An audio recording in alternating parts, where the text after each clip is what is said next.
Good morning. It's more like it. Welcome, and thank you for joining us here at the Johns Hopkins School of Advanced International Studies Bloomberg Center as we celebrate the 75th year anniversary of the adoption of the Universal Declaration of Human Rights. The UDHR marked a turning point in the history of mankind, humanity, galvanizing a global consensus and an acknowledgement that we are all human, all equal in dignity and rights, all entitled to freedom and justice. Although across the millennia, much evidence exists to show the shortcomings of the global governance architecture and the abject and abysmal moral impulses of power, the world has also gotten it right at some critical junctures.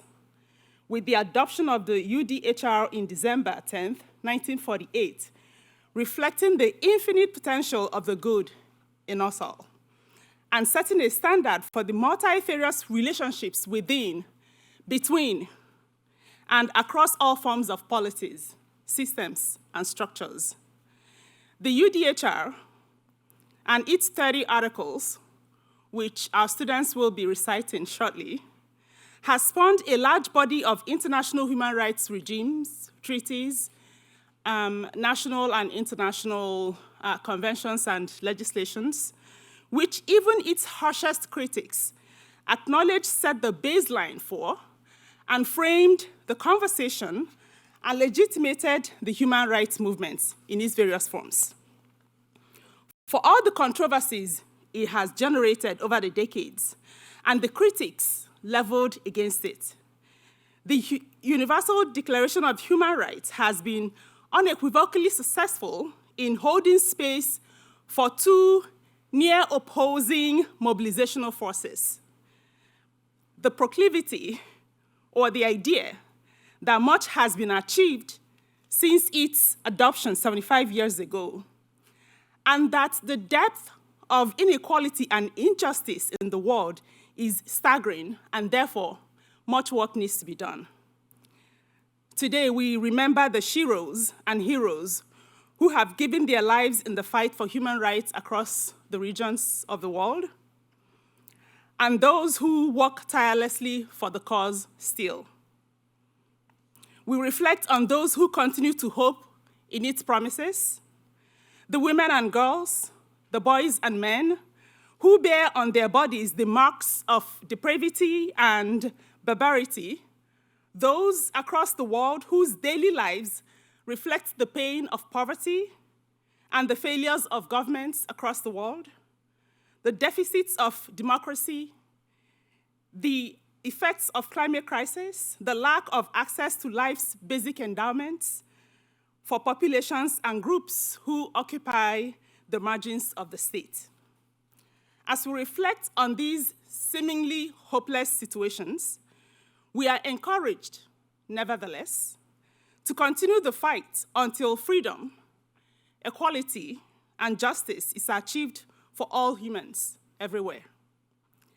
This anniversary, therefore, reminds us all of our collective obligations and invites us all to individually reflect on and resolve to play our parts as advocates and activists in whatever vocation and role we occupy.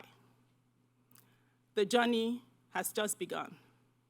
Once again, welcome, and thank you for joining us.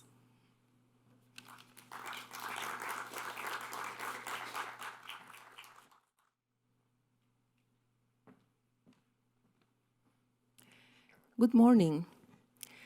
Allow me to present to you this group of graduate students from the different master's programs here at SAIS that have volunteered to read the Universal Declaration of Human Rights. In so doing, we're not only commemorating this historic milestone, but also honoring its provisions, the principles and the articles and rights that should continue to be the ethical compass of present and future generations.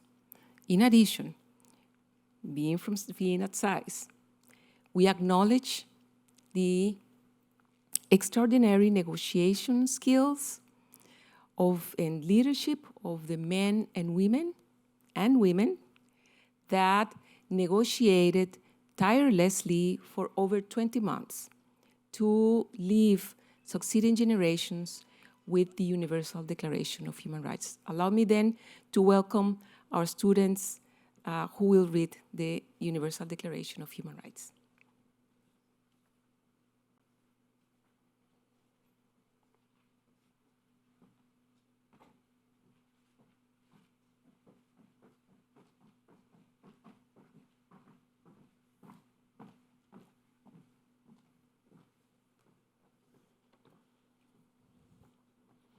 The Universal Declaration of Human Rights.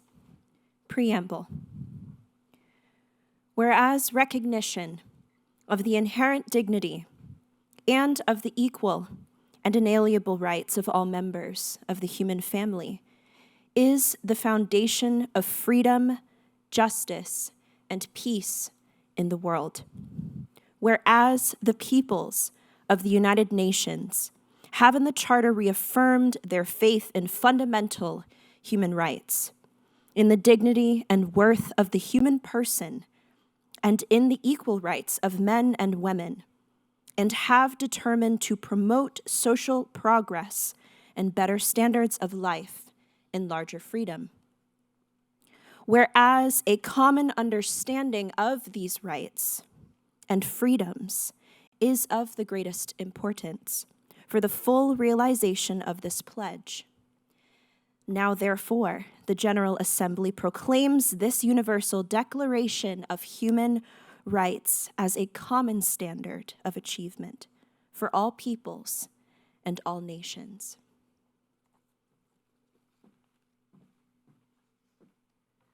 Article 1. All human beings are born free and equal in dignity and rights. They are endowed with reason and conscience and should act towards one another in a spirit of brotherhood. Article 2. Everyone is entitled to all the rights and freedoms set forth in this declaration, without distinction of any kind, such as race, color, sex, language, religion, political or other opinion, national or social origin, property, birth, or other status. Furthermore, no distinction shall be made on the basis of political, jurisdictional, or international status of the country or territory to which a person belongs, whether it be independent, trust, non-self-governing, or under any other limitation of sovereignty. Article 3. Everyone has the right to life, liberty, and security of person. Article 4. No one shall be held in slavery or servitude. Slavery and slave trade shall be prohibited in all their forms. Article 5. No one shall be subjected to torture or to cruel, inhuman, or degrading treatment or punishment. Article 6. Everyone has the right to recognition everywhere as a person before the law. Article 7. All are equal before the law and are entitled without any discrimination to equal protection of the law. All are entitled to equal protection against any discrimination in violation of this declaration and against any incitement to such discrimination. Article 8. Everyone has the right to an effective remedy by the competent national tribunals for acts violating the fundamental rights granted him by the Constitution or by law. Article 9. No one shall be subjected to arbitrary arrest, detention, or exile. Article 10. Everyone is entitled in full equality to a fair and public hearing by an independent and impartial tribunal in the determination of his rights and obligations and of any criminal charge against him. Article 11. Everyone charged with a penal offense has the right to be presumed innocent until proven guilty according to law in a public trial at which he has had all the guarantees necessary for his defense. No one should be held guilty of any penal offense on account of any act or omission which did not constitute a penal offense under national or international law at the time when it was committed, nor shall a heavier penalty be imposed than the one that was applicable at the time the penal offense was committed. Article 12. No one shall be subjected to arbitrary interference with his privacy, family, home, or correspondence, nor to attacks upon his honor and reputation. Everyone has the right to the protection of the law against such interference or attacks. Article 13. Everyone has the right to freedom of movement and residence within the borders of each state. Everyone has the right to leave any country, including his own, and to return to his country. Article 14. Everyone has the right to seek and to enjoy in other countries asylum from persecution. This right may not be invoked in the case of prosecutions genuinely arising from non-political crimes or from acts contrary to the purposes and principles of the United Nations. Article 15. Everyone has the right to a nationality. No one shall be arbitrarily deprived of his nationality, nor denied the right to change his nationality. Article 16. Men and women of full age, without any limitation due to race, nationality, or religion, have the right to marry and to find a family. They are entitled to equal rights as to marriage, during marriage, and at its dissolution. Marriage shall be entered into only with the free and full consent of the intending spouses. The family is the natural and fundamental group of the unit of society and is entitled to protection by society and the state. Article 17. Everyone has a right to own property alone as well as in association with others. No one shall be arbitrarily deprived of their property. Article 18. Everyone has the right to freedom of thought, conscience, and religion. This right includes freedom to change his religion or belief, and freedom, either alone or in community with others, and in public or private, to manifest their religion or belief in teaching, practice, worship, and observance. Article 19. Everyone has the right to freedom of opinion and expression. This right includes freedom to hold opinions without interference and to seek, receive, and impart information and ideas through any media and regardless of frontiers. Article 20. Everyone has the right to freedom of peaceful assembly and association. No one may be compelled to belong to an association. Article 21. Everyone has the right to take part in the government of his country, directly or through freely chosen representatives. Everyone has the right to equal access to public service in his country. The will of the people shall be the basis of authority of government. This will shall be expressed in periodic and genuine elections, which shall be by universal and equal suffrage, and shall be held by secret vote or by equivalent free voting procedures.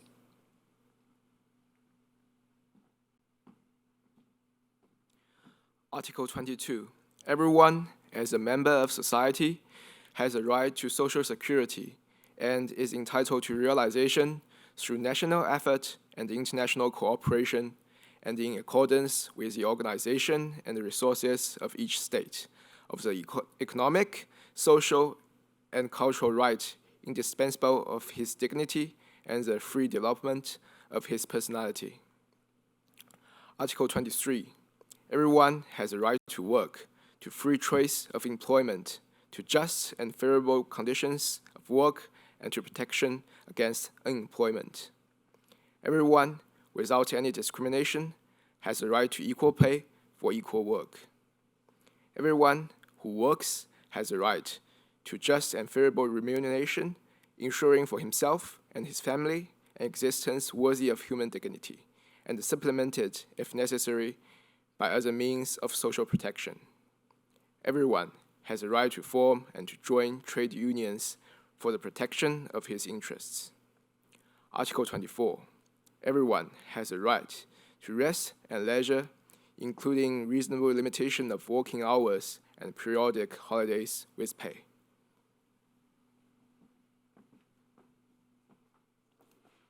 Article 25.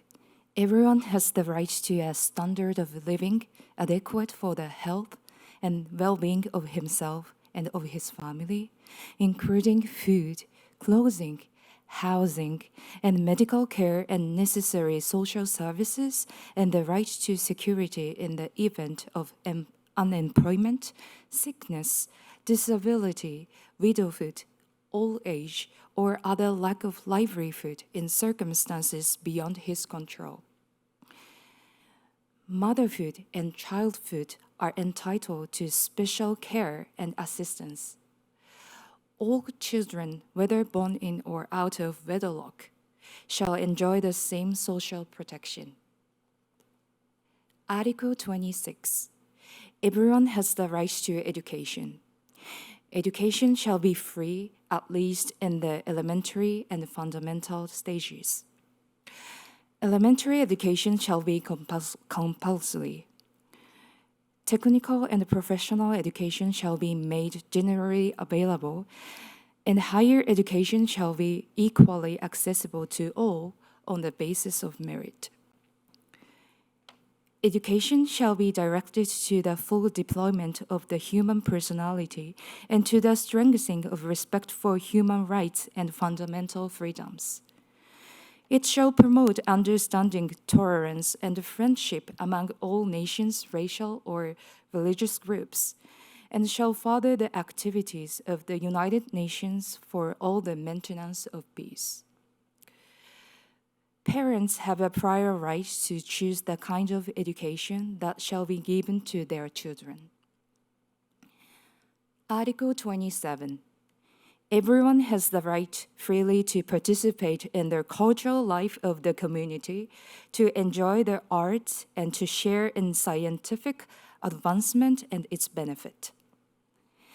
Everyone has the right to the protection of the moral and material interest resulting from any scientific literacy or artistic protection of which he is the author.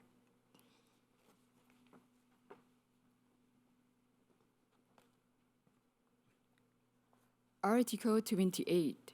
Everyone is entitled to a social and international order in which the rights and freedoms set forth in this declaration can be fully realized. Article 29. Everyone has duties to the community in which alone the free and full development of his personality is possible.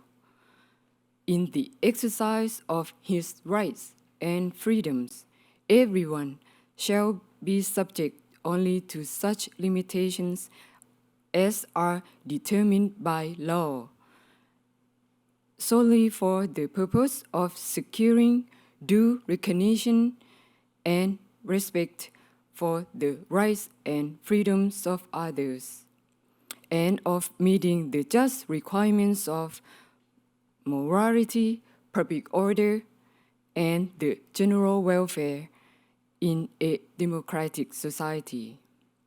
These rights and freedoms may in no case be exercised contrary to the purposes and principles of the United Nations. Article 30. Nothing in this declaration may be interpreted as implying for any state, group, or person any right to engage in any activity or to perform any act aimed at the destruction of any of the rights and freedoms set forth herein.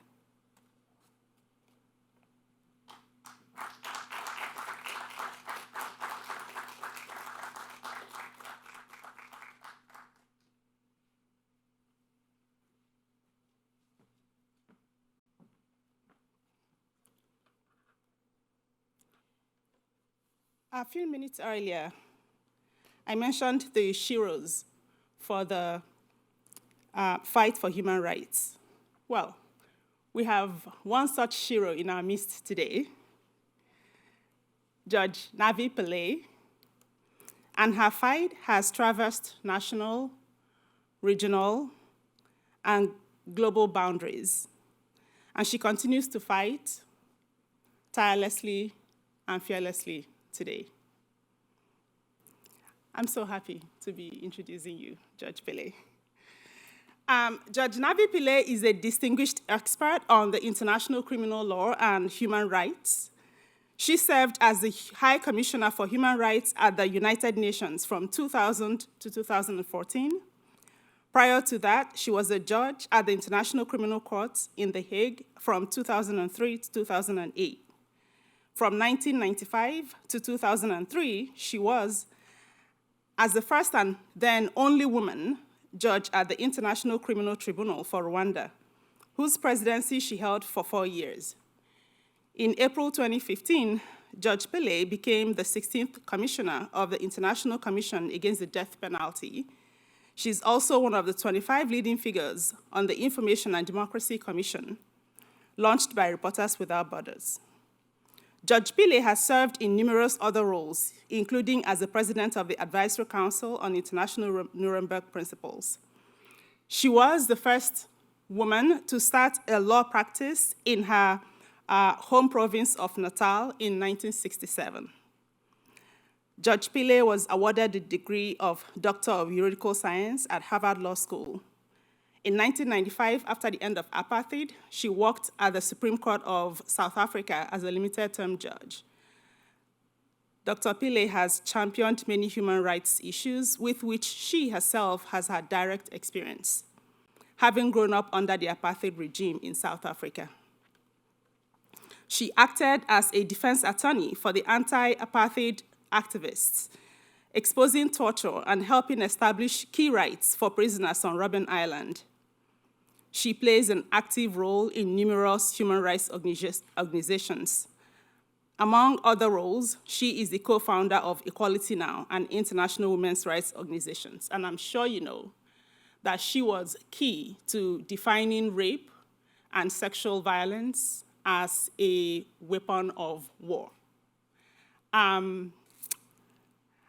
am delighted, and it's my pleasure and my honor to welcome you to the podium. Please join me in welcoming Judge Pillay.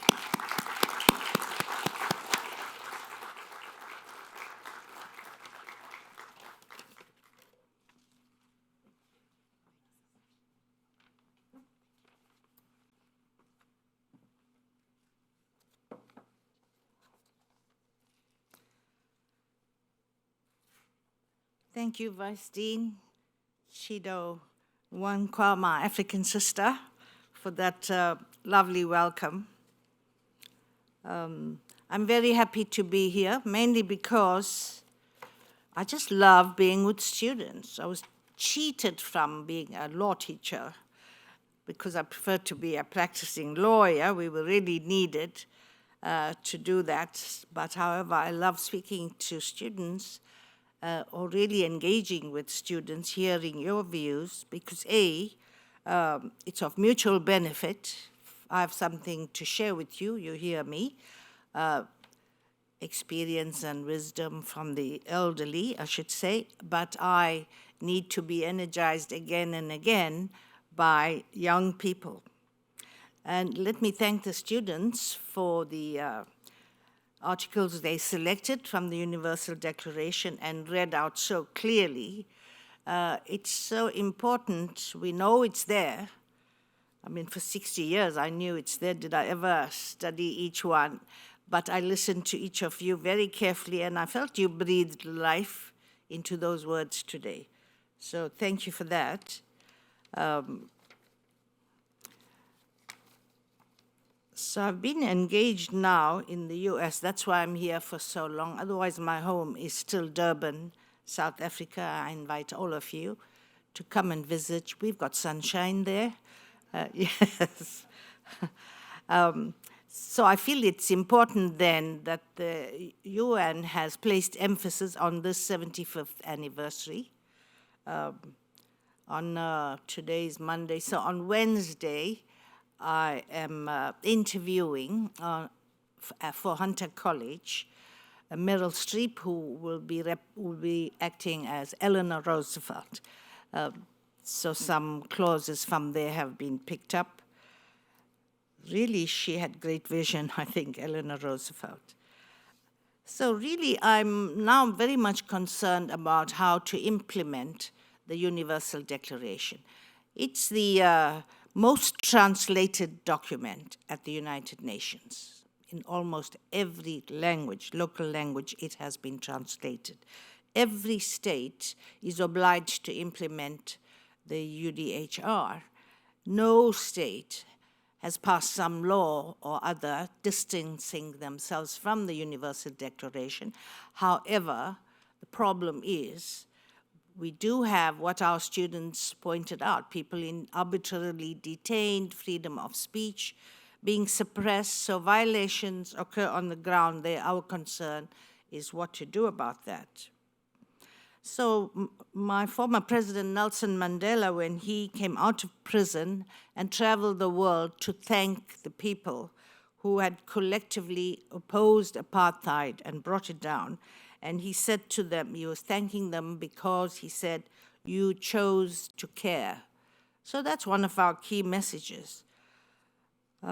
Growing up in apartheid South Africa, I experienced firsthand what it means to be discriminated as an inferior, low person and denied basic human rights because of the color of my skin. The notion of rich whites and poor blacks was entrenched in our belief systems as the unchangeable natural order of society. You know, we were even presented with scientific information that black people have smaller brains and white people have big brains. The censorship was so harsh, they even banned the story Black Beauty until somebody told them it's about a horse. So that's a ridiculous level in which they controlled the apartheid society. So therefore, I myself did not dare to believe that a change to democracy will happen in my lifetime. But change happened, and we owe this to the collective action of the international community who roundly condemned racism. And again, I have appealed for that level of collective solidarity against discrimination against women, gender-based violence against women, and also collective action to prevent loss of lives and human rights violations. But with regard to apartheid, we got that, just collective condemnation. And I now meet many people across the world, and some of them may have been 5 years old during those UN sanctions against apartheid South Africa. And they told me, yes, I was 4 years old then, and I stopped eating South African oranges. So that was the level of cooperation. And that was because that was the only country in the world that had institutionalized racism. All the laws spelled out, blacks are inferior, there can never be intermarriage or sex across the color bar. The land was taken away from black people. I think you know the story. I'm just referring a bit to it because I was very surprised when I was addressing, well, they were undergraduate students at Hunter College, that none of them had heard about apartheid. For me, it's still a lesson. So in addition to my life experience, I served as a judge, and Vice Dean mentioned this, for 8 years, including as president for 4 years. That's because all those male judges, I thought they wanted me to be president on merit. They said, no, we know you women, you work very hard, so you be the president. So in that tribunal, the cases were of harrowing testimony of killings and ethnic discrimination and hate speech in genocide. So as a judge, I was judging and sentencing people to life imprisonment for for genocide, but as UN High Commissioner for Human Rights, I had to be an advocate and see how best we can get cooperation for implementation.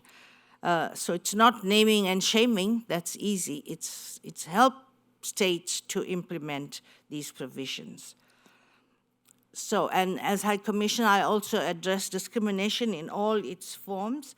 And one of the first challenges I faced as High Commissioner was the organization of the Durban Review Conference of 2009, which followed the earlier conference on racism that was held in Durban, my city, and that's why the outcome document is called Durban Declaration and Plan of Action. So it's a very comprehensive document on how to address racism.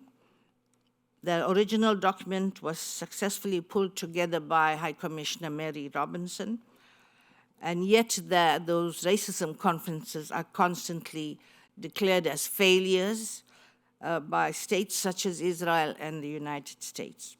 They were not. They set a principled international agenda for the global movement against racism and racial discrimination, and it inspired many expert workshops. So when I came in as when I came in as High Commissioner, I had this huge responsibility of seeing that the review conference is carried out. Many states in Europe pulled out of that conference because they felt that it was very hurtful to Israel. So as we look into the future, it is essential then that we implement these provisions. And by provisions, I mean all the treaties and conventions that expanded on the UDHR provisions. You have the Convention on Civil and Political Rights, the Covenant on Economic and Social Rights, the two key ones. Then there are others, the Convention Against All Kinds of Discrimination of Women, CEDAW, the Convention on the Rights of the Child. Only 2 states in the whole wide world have not ratified the Convention on the Rights of the Child. One of them is this country, and the other is Somalia, which country is still trying to get their act together. What was so interesting for me with the Convention on the Rights of the Child is that as judges and lawyers, we always argued in terms of the best interests of the child. So the judge gets to decide the best interests of the child. Nobody consults the child. So with custody and other arrangements, it's best interests of the child. But the convention speaks of the rights of the child. So all judicial organs have to change. You have to see it from the point of view of the rights of the child. It's very new in jurisprudence, in judging as well.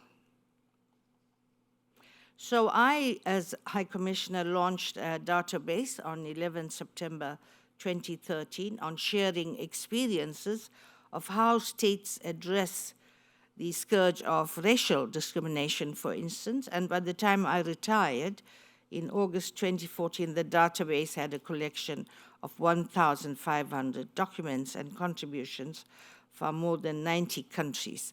So it provides a unique repository of advice, best practices, and legal precedents. But political will and adequate funding at the national, regional, and international levels and international cooperation are essential. And it's also of crucial importance that we all work together and together with civil society. I regret to say that civil society's space in the international discourse at the United Nations has shrunk, deliberately cut down year in and year out. So we need the loud, clear voices of civil society. There would not have been an office of High Commissioner for Human Rights had it not been for civil society's demands at the World Conference on Human Rights in Vienna in 1993. So I've often said in the big halls, change and advancement of human rights doesn't happen because governments wake up someday and say, all right, we want to do more for human rights. No, it always comes from young people and civil society. So, I'm addressing the question of what can we all do? Well, that's one. The first is to care about these issues. Second is collective action. Now, despite the adoption of these important United Nations documents to combat various scourges, they do reinvent themselves in new forms and manifestations, and we need to examine and find effective ways to uproot this phenomenon. We note with grave concern deteriorating social harmony, inflammatory political discourse, and racism in sports, often sensationalized by the media, as well as restrictive legislation and continued discriminatory practices on several prohibited grounds.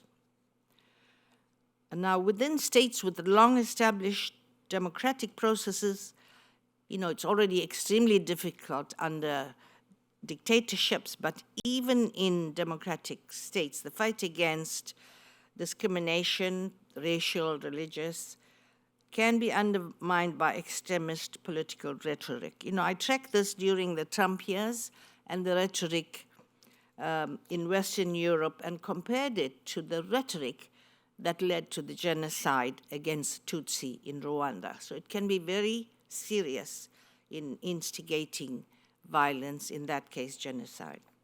So a human rights approach is clearly needed in the treatment also of refugees and migrants. While for some migration is a positive and empowering experience, far too many migrants have to endure human rights violations, discrimination, and exploitation. Human rights violations against migrants, including denial of access to fundamental economic and social rights, such as the right to health, the right to education, are often closely linked to discriminatory laws and practices, and, of course, deep-seated attitudes of prejudice and xenophobia against migrants. The Special Rapporteur on Human Rights of Migrants stated, I quote him, "Through slowly stripping away the rights of asylum seekers and migrants, Europe is creating a new normal. What we now see is European governments focused on feeding their electorate with the fear of migrants for clear electoral purposes. Governments pandering to nationalist, populist movements have promised to keep migrants out." So, of course, also very relevant in many other countries, including in my country, where South Africans have turned violent against migrants, blaming them for all kinds of problems. So the other way to help implement the Universal Declaration of Human Rights is effective and principled human rights education campaigns, such as this university. I'm really very proud of you and your academics for introducing these subjects to you. I bet if I go around South Africa, very few universities are even touching on international law, human rights issues as codified in the Universal Declaration. So really, you're doing the right thing. You don't need to hear more from me.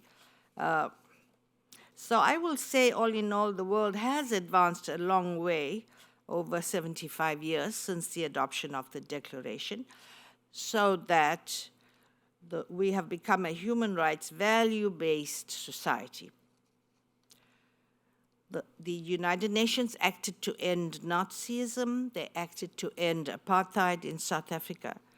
It set up many mechanisms for justice and accountability, such as the two ad hoc tribunals set up by the Security Council.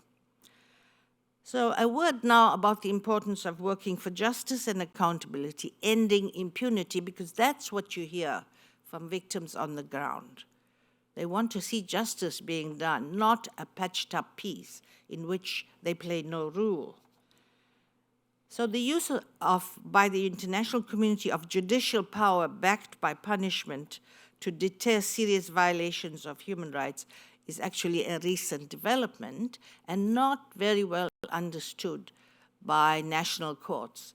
One US ambassador at the UN asked me, "So who are you judges accountable to?" He said to me, "I'm accountable to my president, the president of the United States. Who are you judges accountable to?"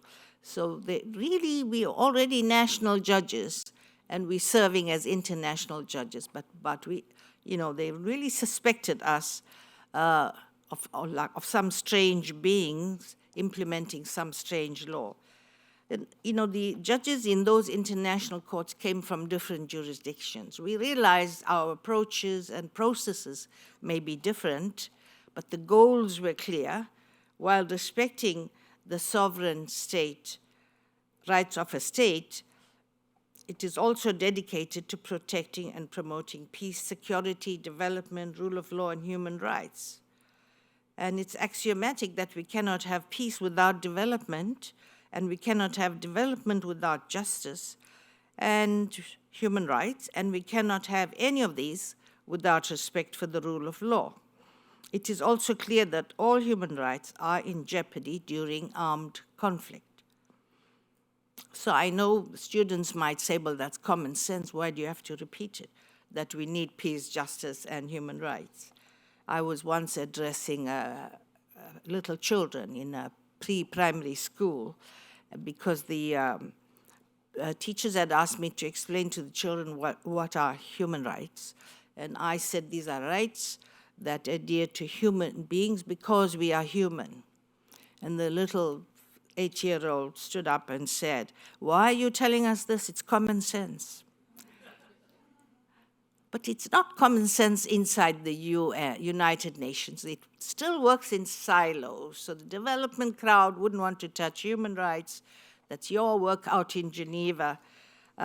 So that still goes on. The humanitarian workers who distribute aid and so on feel their task is not to report any kinds of human rights violations that they see.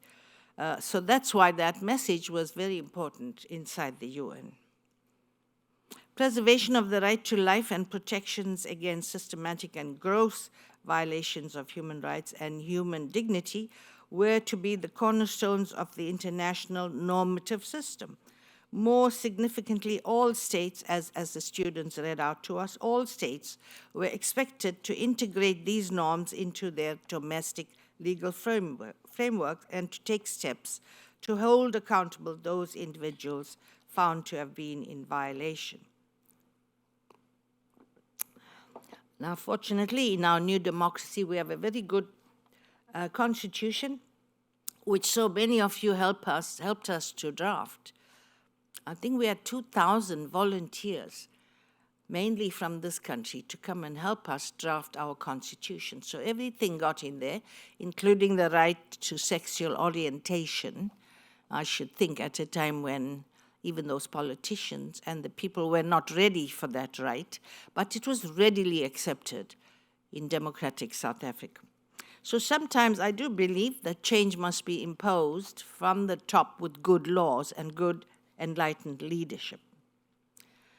Now, in addition to the judicial mechanisms I mentioned, such as the ad hoc criminal tribunals for former Yugoslavia and Rwanda, and the hybrid tribunals for Sierra Leone, that's the court that sentenced the Prime Minister of Chad to life imprisonment,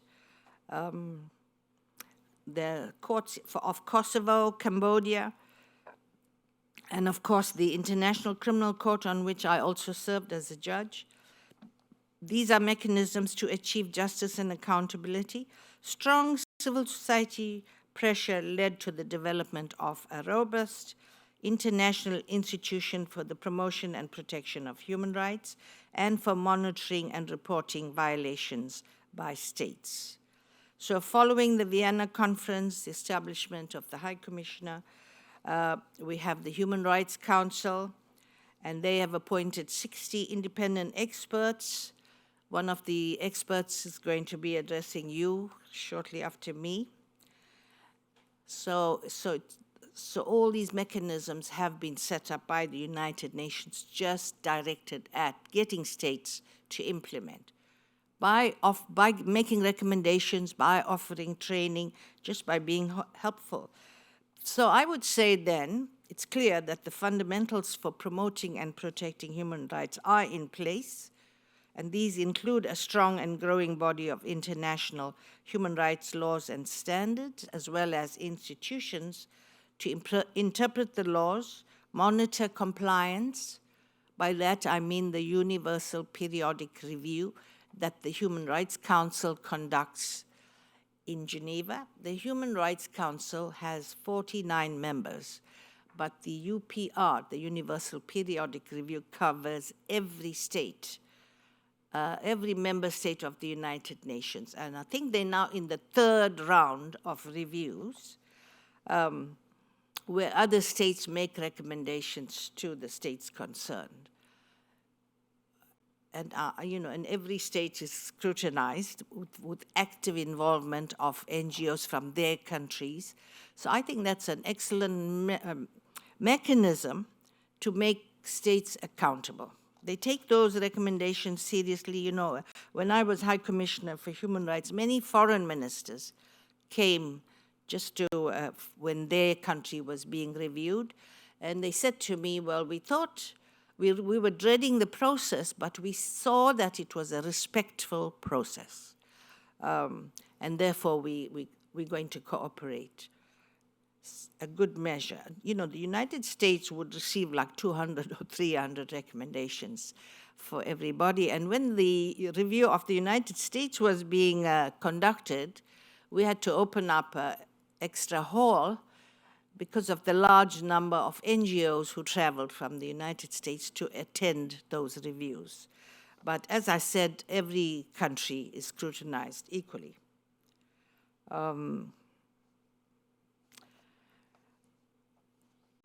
So I think that these mechanisms will not only help us with compliance, but will help us apply them to new and emerging human rights issues such as artificial intelligence, digital and online activities, and the use of drones, especially armed drones.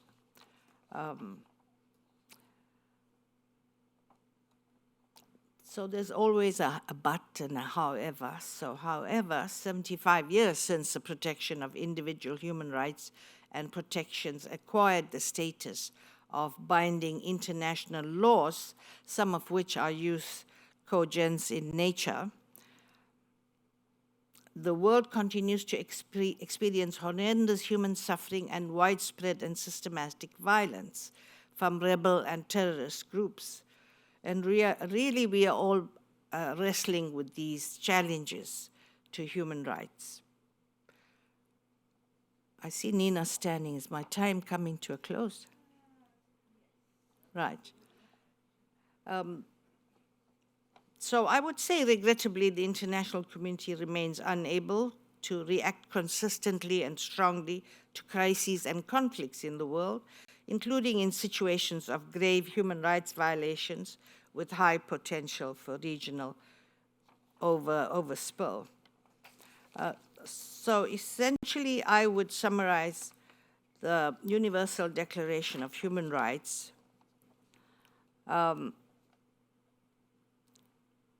It may, in fact, never be fully achieved, but the path towards implementation of the Universal Declaration of Human Rights is a symbol of humanity's aspiration and progress towards values and justice.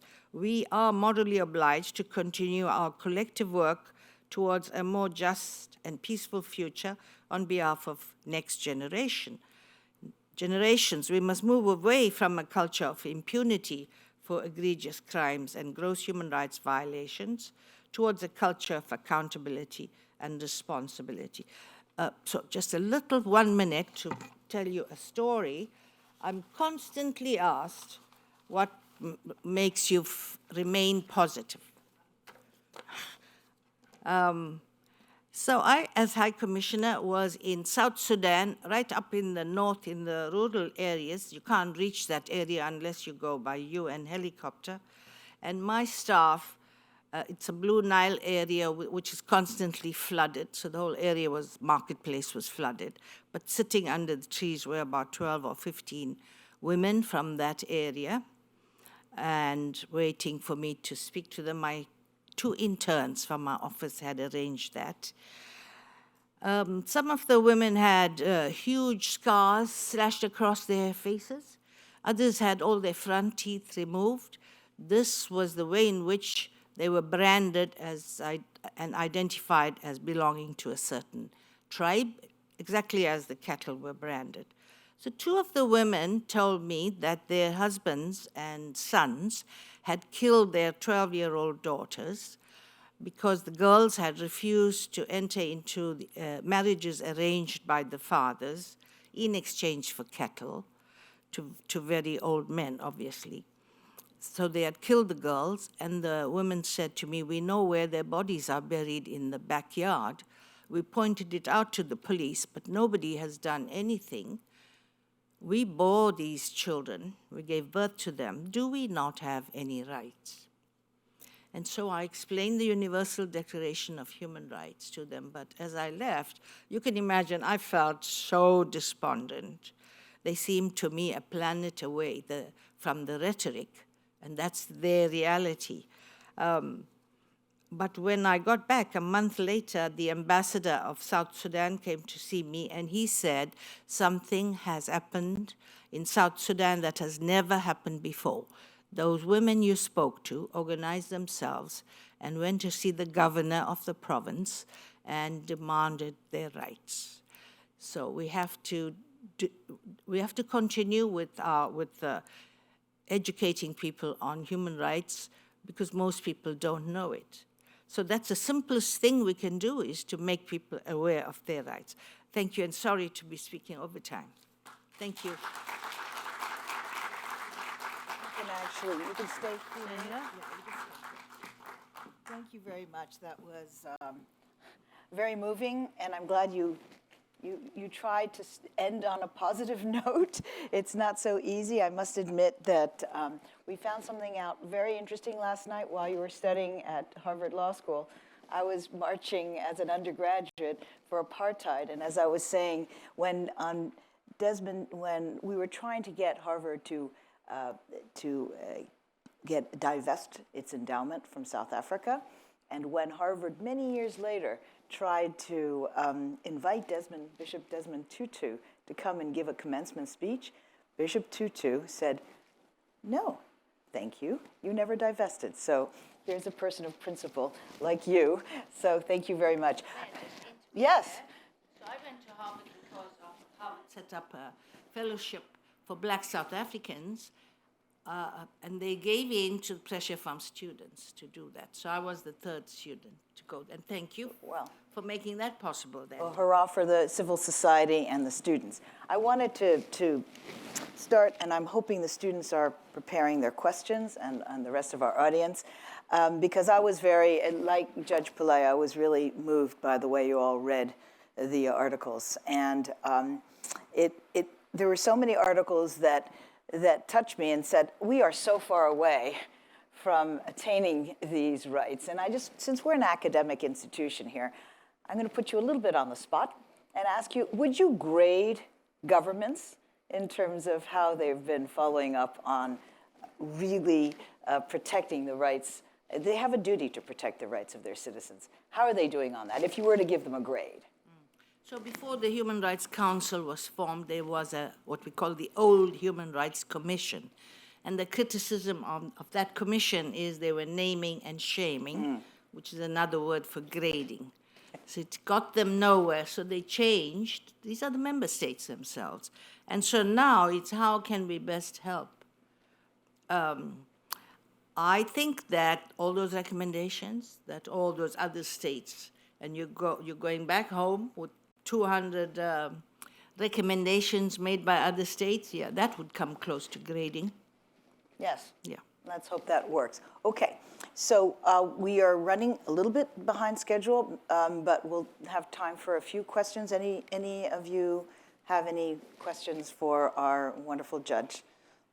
Yes. No.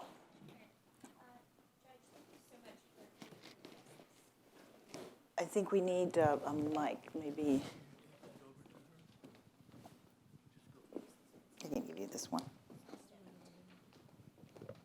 Not quite sure how to. Thank you. Does this work? Okay. Judge, thank you so much again for being here with us this afternoon. My question is regarding technology and digital transformation. I know in the headlines regarding foreign policy and law that we're seeing a lot of conversation around artificial intelligence, deepfakes, misinformation. How is that challenging the human rights agenda and the pace at which we are finding remedy to these gaps in implementing human rights today? Thank you so much. So a lot of work to do, I would say, because of the new technology. When I started as High Commissioner, I immediately benefited from social media. It wasn't there before. It started during my time. So what was happening then? We would write an op-ed, a statement on human rights, and then beg the New York Times to publish it. They may or may not do so. If they do, maybe it'll appear on page 13 or so. Very few people saw that statement. Then along comes social media, and my staff would track that. And they would say, the statement you put out today, well, 2 million people have seen it in 48 hours or something. So the huge advantage is not a single one of us will want to be without the benefits of technology today. I've said that all the rules that apply to offline speech also applies to online. So we don't have to start rock bottom. You simply apply those norms. Who should censor or keep a watch on it? Should we trust these big servers like Facebook and so on? They did try it. They set up a committee to weed out, but then it becomes highly political, as you can see now with my countryman Elon Musk taking over. So a lot of work to be done by your generation. This is what I mean by new and emerging issues. And the ideas come from you, from the young, because you are most skilled at the use of modern technology and use it most as well. Thank you. Any other questions from students, or I'll give you all a little bit more time. Are you in line for questions? So I'd ask you to give your name and affiliation and keep remarks brief because we are sort of against Stanley time. Kober, I'm just a visitor here, I'm not employed. While this was going on, I saw an article out of China. They're having a similar conference. They praised the Chinese contribution to the Universal Declaration. At that time, the negotiators were Kuomintang. They were not the Chinese Communist Party. I find this an interesting opening. So I have a suggestion more than a question. In the future, why not try to have an international conference like this and explore these opportunities of discussing human rights? I was a student in the Soviet Union when the Helsinki Final Act was adopted. I could immediately see an impact. Unfortunately, that's all gone. But we still have an opportunity in Asia. So this might be a useful contribution. Thank you very much. That's a great idea, if they would let us in. Yeah, many countries, yeah, they don't like human rights people. Human rights is kind of a dirty in. word in China these days, so it's hard. But it goes to the point of the way you ended on your story in South Sudan, in that how do we really make the Universal Declaration of Human Rights known to people in the global South and people even in the global North that may be less educated? How do we spread the word so that they actually can speak up on their own behalf? And that's not so easy. Any other questions?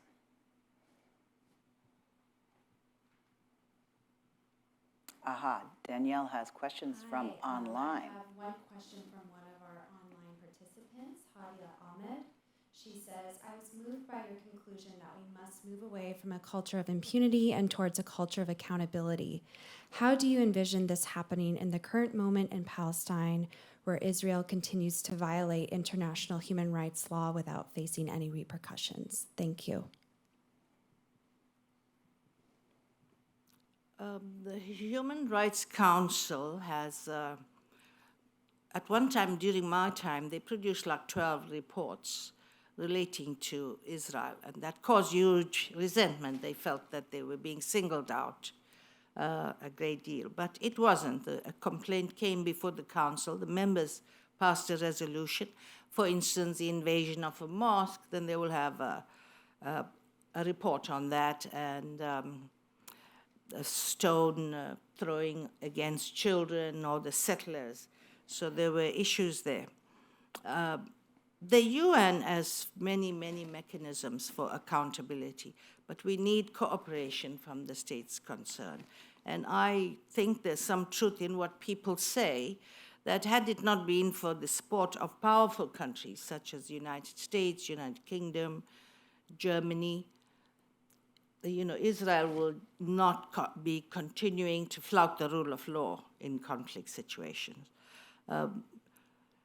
So we would, I visited there. I just happened to be the only High Commissioner who was invited by Israel to come and hold a mission there. So I talked to everyone.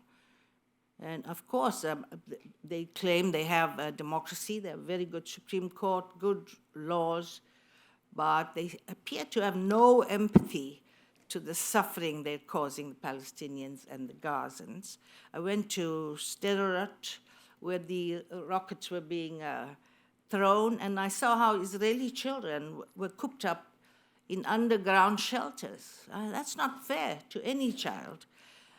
So the UN looks at all sides. We empathize with the killing of children of whatever nationality. We don't separate it. I see in this current struggle that people, even protesters, don't seem to have any empathy about children being killed by the other side. I saw this in Somalia. Those Somali women that we were working with simply took the sides of their warlord husbands. So they continued that fight and ignored the precepts of human rights. So it's an ongoing matter, and we're all working hard at solving the matter. Thank you so much for your life's work and energy and just being here with us today. We truly appreciate this memorable moment. Earlier in your speech, you mentioned kind of the silos within the UN of how development doesn't really view human rights as their purview, but even the people doing direct service delivery also don't view human rights in a certain more holistic framework. And it made me think about over the weekend just the protests happening at COP and how people are saying, why is there an intersection between climate and human rights? So for future policymakers, what are some suggestions you would give to help us kind of maybe not break down those silos, but facilitate more multidisciplinary conversation about human rights? Well, you got it. That's what I tried to do at the UN and succeeded. At that high level, for instance, I said to OCHA, that's Humanitarian Affairs, the head of OCHA, they were the only ones who had access in Myanmar. They were there amongst the Rohingya. But they said their job was to distribute food, not to concern themselves with human rights. And I said to her, right now, where you are based, exactly there up on that hill, there's a camp where the soldiers have kidnapped Rohingya Muslim women and using them there as sex slaves. And you are just turning a blind eye to that. And she said, well, the coordinator on the ground should do something about it. And I said, well, he will do something about it if you instruct him from the top. So that kind of vigorous conversation we can have at that level behind closed doors. But you do have to understand that this is what you are up against. Each one sees their job in that silo. Peacekeeping, for instance, never thought there's a role for human rights until children were being abused by peacekeeping forces, including the French, including South Africans. So do keep that in mind. It'll all come to you on how to remind them that the UN is a norm-based body, and we all have to care. That, for instance, that when a UN staff member rapes a 12-year-old in the DRC, which happened to be something I focused on. The UN must take responsibility. They can't continue to say it's not our responsibility, it's the state that supplied those troops. And of course, that state will not prosecute their soldiers. Even the French told me they dare not prosecute their peacekeeping soldiers. Other countries told me, well, they dare not prosecute these soldiers, then they wouldn't volunteer to go. So just do bear in mind the challenges, because we are right when we remind them that the UN is norm-based and it's all our responsibilities working inside the UN to act together to protect human rights. Thank you. Unless there are any other burning questions from our audience or online audience, I think we will thank Judge Pillay, and I actually wanted to give you something I hope you don't have. Universal Declaration. It's the Universal Declaration. It's a kitchen towel. It's that has a Universal Declaration of Human Rights on it. I don't think you need to be reminded about them, but still, I'll make sure I don't drop curry on this. Thank you so much, and I think we will now. That was wonderful. Great questions. So I think we get our moderator and our speakers to the stage.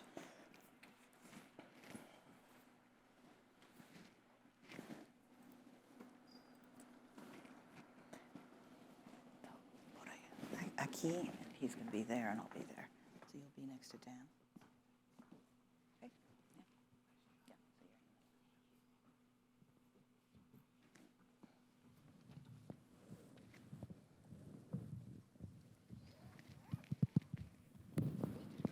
Students were brilliant. Yeah.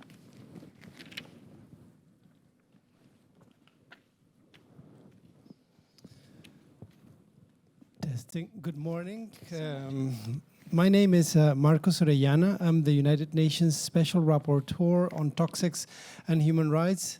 And I'm really pleased to have the opportunity to be with you this morning, join the program in celebration of the 75th anniversary of the Universal Declaration on Human Rights, and join Judge Pillay in her wonderful remarks. I want to thank the organizers of the program for inviting me to moderate what is a panel that will be looking at achievements, we'll be looking at the future as well, reflections on the impact of the Universal Declaration, as well as looking at the future, substantive issues that are coming up. So the challenge of implementation that's constant. My role as moderator will be quite simple. I will be timekeeping and introducing the panelists. You may have their short bios in the program. And so without further ado, I do want to invite Kevin Cassidy to take the floor. Kevin is the former director and representative to the Bretton Woods and multilateral organizations for the International Labor Organization Office for the United States. Each speaker will be given 15 minutes. And so, Kevin, you're up. Thank you. Thank you very much. Ladies and gentlemen, thank you very much for coming today, and to the High Commissioner for being here. It's a great honor to be on the same auditorium with you, and of course to Nina Gardner for inviting me here today. I've just recently left the ILO in my role as the director here in the United States and for Canada. So my comments will be of my own, just in case any of the ILO people are watching. I'd just like to start. The premise that I'd like to kind of put out there is to say that labor rights are human rights. Integrating these rights into the legal policy frameworks are critical to ensuring that inequalities are addressed, and that we create an environment that is conducive to a more equitable and inclusive economic development for social progress. I'd like to have just three parts. First is why the ILO and why is it considered human rights? In 1919, the ILO was created out of the Treaty of Versailles alongside the League of Nations. And in that, we have taken our place along the long tradition of cultures, of documents that are setting out these rights. The ILO is the only tripartite international organization, which means that governments, workers, and employers sit at the table together to negotiate. If you think having government-to-government negotiations are difficult, please come to the International Labor Conference and see that in action. But, you know, labor sits at the nexus of the economic, the social, and the political spheres. As you can see across the economy in the US and beyond, when things are out of place in the economic sphere, it impacts directly upon the social sphere as well. I'll make a statement here to say the ILO is arguably the first international human rights-based institution with a normative role and a supervisory mechanism. Not many of the organizations that do have a normative role actually have that follow-up mechanism. The ILO's constitution, which is a bit of poetry, it's at a time in 1919 when we were still thinking in high ideals. Please read it. It starts off by saying that whereas universal and lasting peace can be established, it only if it is based on social justice. Social justice is something that's come to the fore in the last few years. What does it mean? I mean, it's a very hard topic or subject to kind of really address. For the ILO in 1941, in our Declaration of Philadelphia, we've tried to give it form, to describe it. And in that declaration, it says that all human beings, irrespective of race, creed, and sex, have the right to pursue their material well-being, their spiritual development in conditions of freedom, dignity, economic security, and equal opportunity. I find that to be a really good contextualization, or at least a good starting point for that. Various human rights mechanisms, the Universal Declaration of Human Rights, the covenants, and other human rights instruments are implemented through international labor standards. The students who are reading today the articles, you probably have read, hopefully memorized those. Please go back and compare that to the ILO's conventions. On non-discrimination, Convention 111. On forced labor, 29 and 105. The treatment of migrants, Conventions 97, 143, 189. Freedom of association, 87, 98. Social Security, 102. And it goes on and on. There is such great parallels, and I'll put myself out there to say that one time I had the pleasure of working with Mary Robinson, a former High Commissioner as well. She indicated that Mary Robinson, in sketching out the Universal Declaration, used the ILO's constitution as a primary document for sketching out those rights. The parallels are really there. I've been asked to talk about two items, and the third one, if I have chance, and please keep me to time. The first one is the right to a safe work environment. Workers in all sectors and around the world are exposed to unsafe and unhealthy working conditions on a daily basis. Many lives are lost through occupational accidents and diseases. There is also new dynamics that affect the labor landscape, and workers must now contend with a range of emerging hazards, such as handling toxic chemicals and waste, but also looking at high levels of stress and uncertainty of employment. Those who have people in their family or your young people starting out, you know, the uncertainty of employment is really quite a high stress-inducing environment. We are based on a capitalist system, and if we don't have a job for ourselves and those conditions of work, if they're not good, that creates a great deal of uncertainty in our life. So, you know, aside from the devastating impacts on individuals, so let's look at the businesses, right? If they want to look at their enlightened self-interest, you know, the impact on communities and also enterprises are affected in their efficiency, their productivity, economic losses for those societies. So it is in the interest of both business and for the workers to have a safe working environment. But the numbers are startling. In the ILO estimates, 395 million workers every year sustain non-fatal work injuries, and nearly 3 million die of work-related accidents and diseases. The top of these are circulatory diseases, malignant neoplasms, and respiratory diseases. Those are the top three, and that counts for 3/4 of work-related fatalities.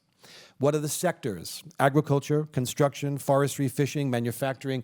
These are the most hazardous sectors and account for 63% of all fatal occupational injuries. The ILO has recently adopted occupational safety and health as a fifth fundamental, and that was added to the ILO's fundamental principles and rights at work, which are all around the world. If you look at ESGs, environmental social governance metrics, if you look at the Ruggie principles, human rights in business, the ILO's fundamental principles are all over that. And in terms of that, the ILO has also developed a program on health and safety for all, and this focuses on the prevention to promote and give agency to this new enumerated right. The program looks to benefit over 182 million workers in 23 countries and targets vulnerable conditions, such as, and those in particular women, young people, and migrant workers, as well as those in the hazardous sectors that I have mentioned. Occupational safety and health also needs to focus on those small and medium-sized enterprises who are integrating into global supply chains. The ILO has a program called the Global Vision Fund, which is very effective, and it is supported by a number of countries. What are we looking to do? We're expanding the knowledge and the realization of those 4 categories of rights and how they intersect. All of these rights intersect with one another. And please, I encourage you to go to the impenetrable webpage of the ILO and search for information, which we're very good at hiding. But a lot of good information is there. We also look at increasing support for the ratification and the implementation of this. When a country ratifies a convention, you cannot accede or ascribe to it. You can only ratify or not ratify. Once you ratify, there is an obligation on your country to ensure that you create national legislation that is consistent with the provisions of those conventions. And there is a mechanism that follows up on that, and countries that are not doing their job are actually held to account.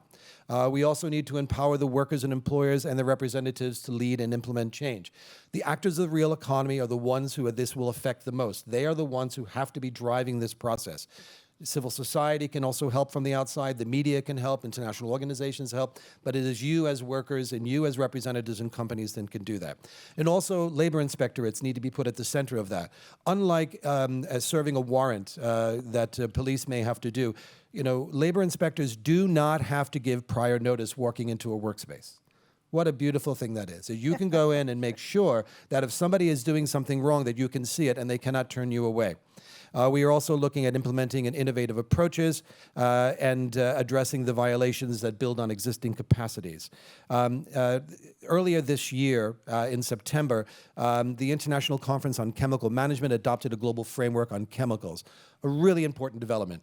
The ILO is a part of that discussion, but it was the industry led by the workers and employers sitting at the table negotiating it. You have no idea how important it is to have the actors of the real economy discussing that. Your voice does matter. Workers are the ones who are most exposed to hazardous chemicals, and more than 1 million workers lose their lives due to those hazardous chemical exposures.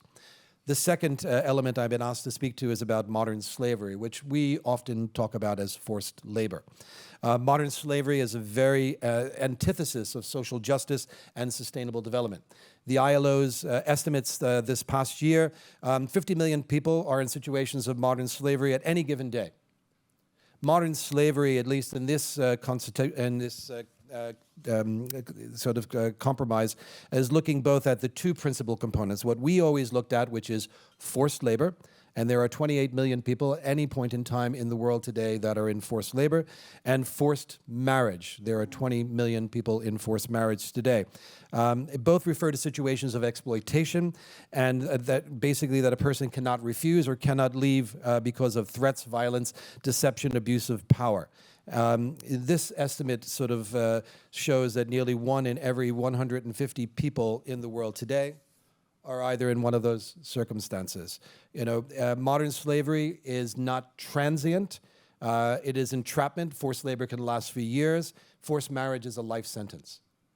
The global estimates show that millions more have been added to that since our last survey, which was in 2017. And this is also due to the complex polycrises that we see around the world: COVID-19 pandemic, armed conflicts, climate change, the unprecedented disruption in education and employment, extreme poverty, forced and unsafe migration. All of these have contributed to vulnerabilities. Right? So how are we going to address these issues? So no region in the world is spared from forced labor. It exists everywhere. It exists here in the U.S. It exists in every country in the world. It is not just in lower economic countries. As a matter of fact, more than half of forced labor occurs either in the upper middle income or high income countries. Most forced labor occurs in the private economy. 86% is employed by private actors. And about 23% of those in the private sector are in commercial sexual exploitation.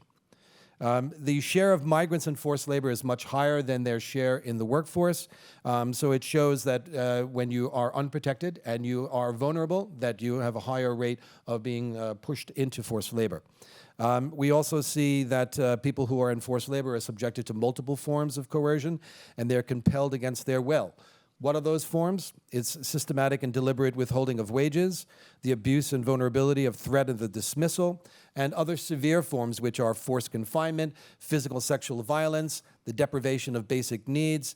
These are all common in forced labor and in modern slavery today.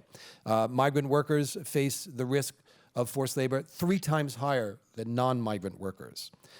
So when we're looking at this, when migrant workers are not protected by law and unable to exercise their rights, and these recruitment practices, these unfair, ethical, with high rates of paying for the job, this creates vulnerability, and vulnerability then will lead to forced labor.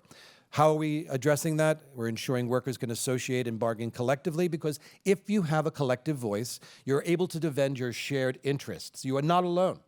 We talked to some of the domestic workers who are in the Asia-Pacific region, without naming countries, and most of them are isolated. When you isolate somebody, you can do what you want with them. This is why domestic workers are always the most vulnerable on that. So once they get together, once they have a voice, once they are getting with other people and sharing their stories, they are able to combat those issues as well too. You need to promote ethical recruitment. We need to ensure social protection. This is a lecture into itself, but this is a life cycle approach about providing access to education, to healthcare, to food. There are a number of rights there under social protection. And also strengthening the capacity and reach of the labor inspectorates. This is the rule of law. There should be ways in which to ensure that these laws are actually followed. If I have a moment, then 1 minute. 1 minute, yes.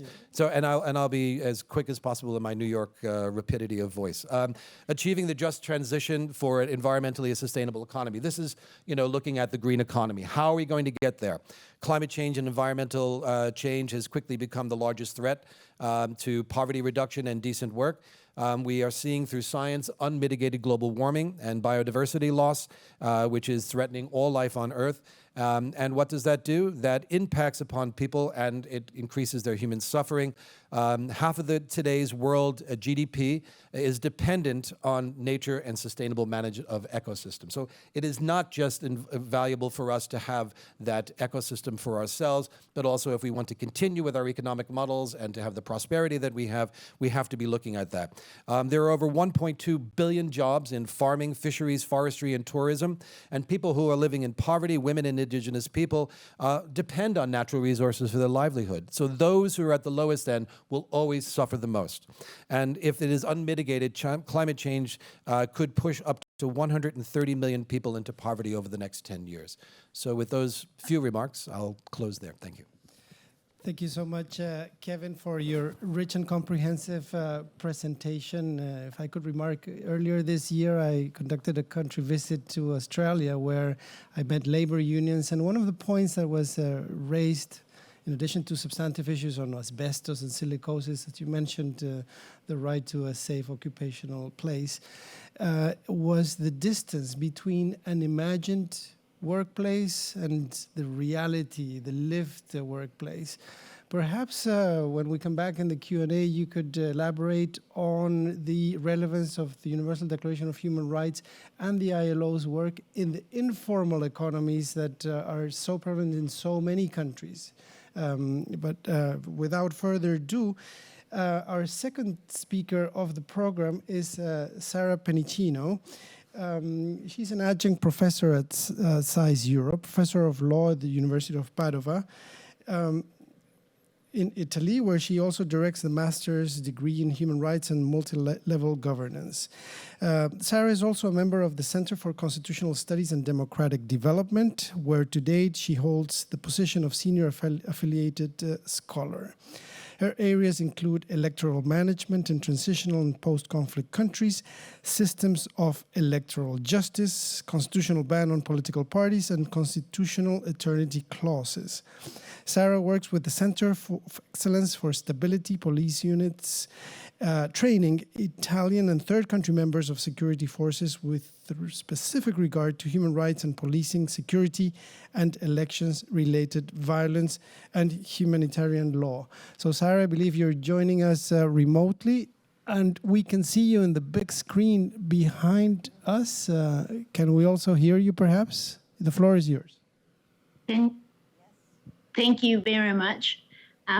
First of all, thank you for inviting me to participate in this incredible event. I am here also on behalf of the All I Law team of SAIS Europe. So again, thank you for involving us and giving us the opportunity to offer you our perspective on the topic that you selected, which is, again, as I already said, of great interest. It is, of course, I have to mention it, a great honor to participate in this debate with Judge Pillay. So thank you one last time.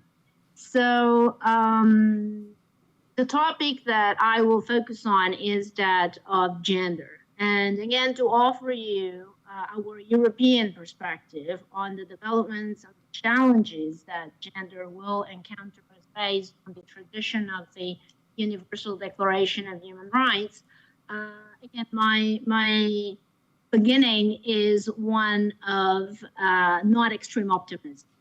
Judge Pillay already mentioned that populism, liberalism, and the challenge of refugee crisis in Europe is one well-known challenge in today's world, and this definitely impacts heavily women's rights and LGBTQ plus community members' rights.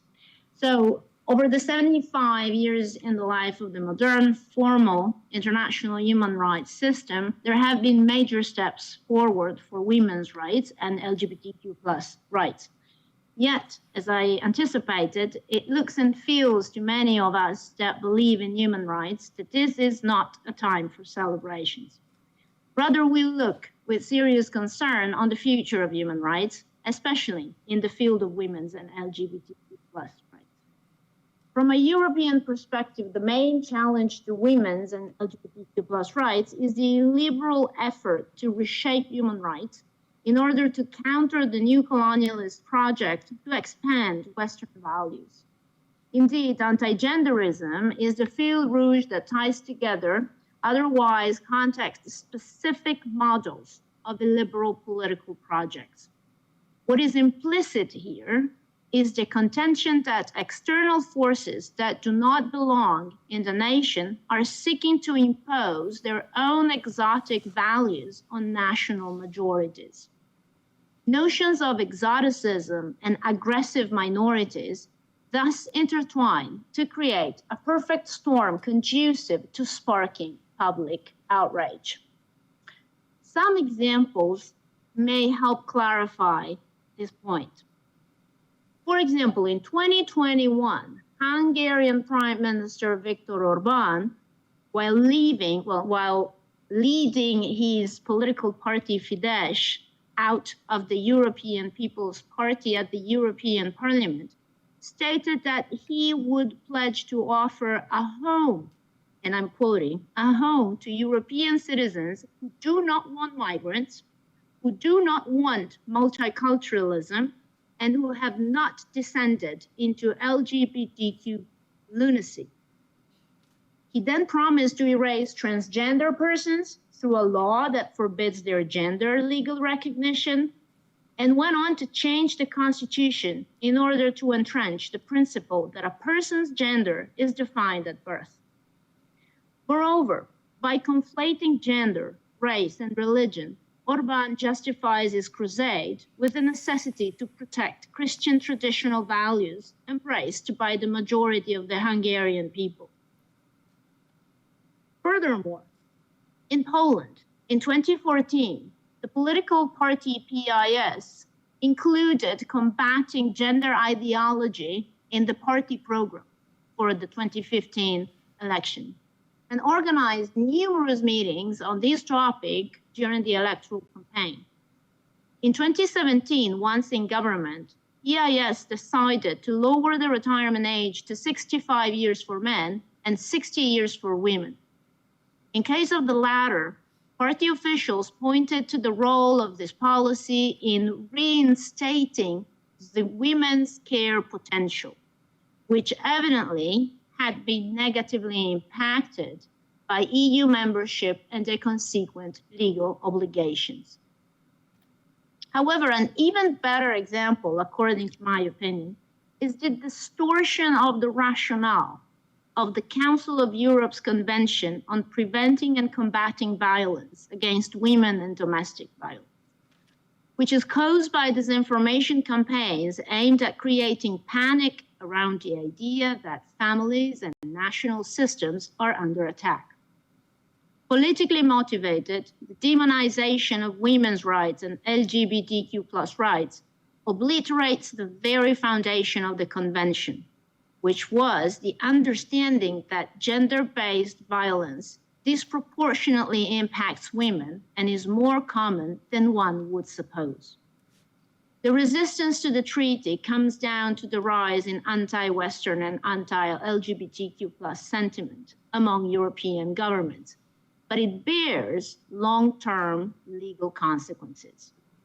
For example, in 2018, Bulgaria's constitutional court pronounced the treaty unconstitutional on the grounds that it contravenes a binary understanding of sex that is determined by birth.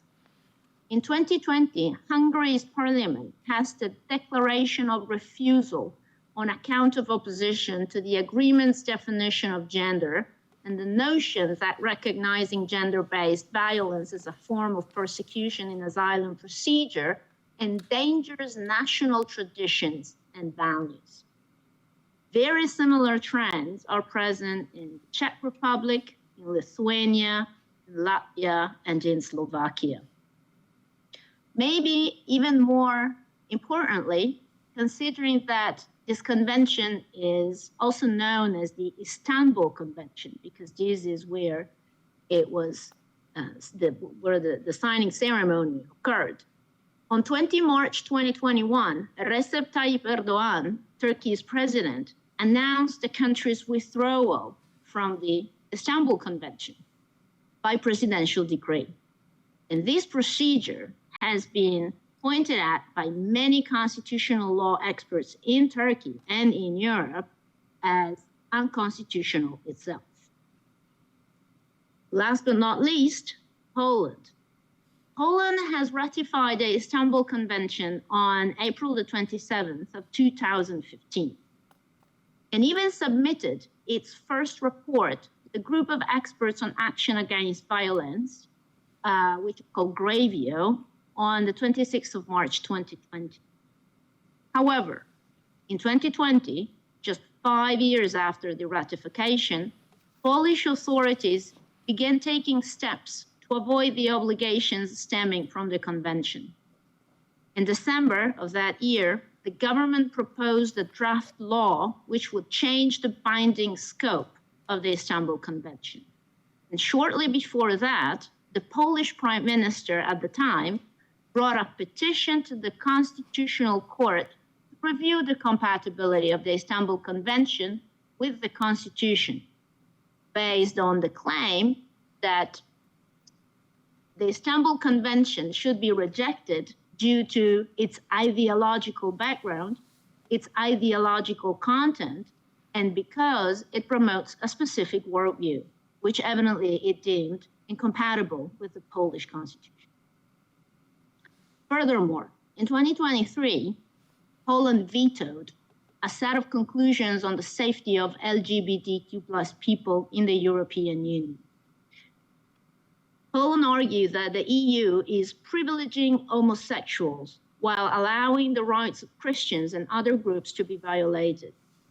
During that same session of the European Council, The Polish government also opposed a EU directive on combating violence against women because of its use of the term gender.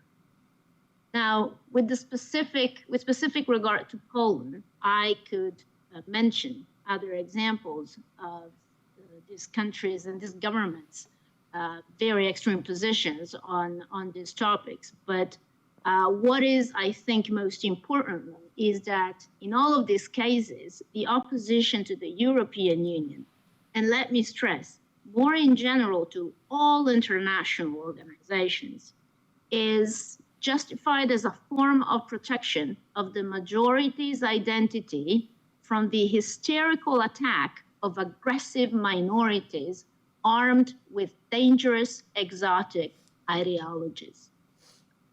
Along similar lines, outside of Europe, gender equality is often presented as a Western hand-me-down to the global South, and critiques from within human rights scholarship tend to reinforce the view of human rights as a Western liberal creation, supporting, perhaps unintentionally, a split between the civilized and the rest, which is very dangerous, especially with regard to women and LGBTQ+ rights, because it transforms gender into a yardstick to allocate blame, and also historically inaccurate.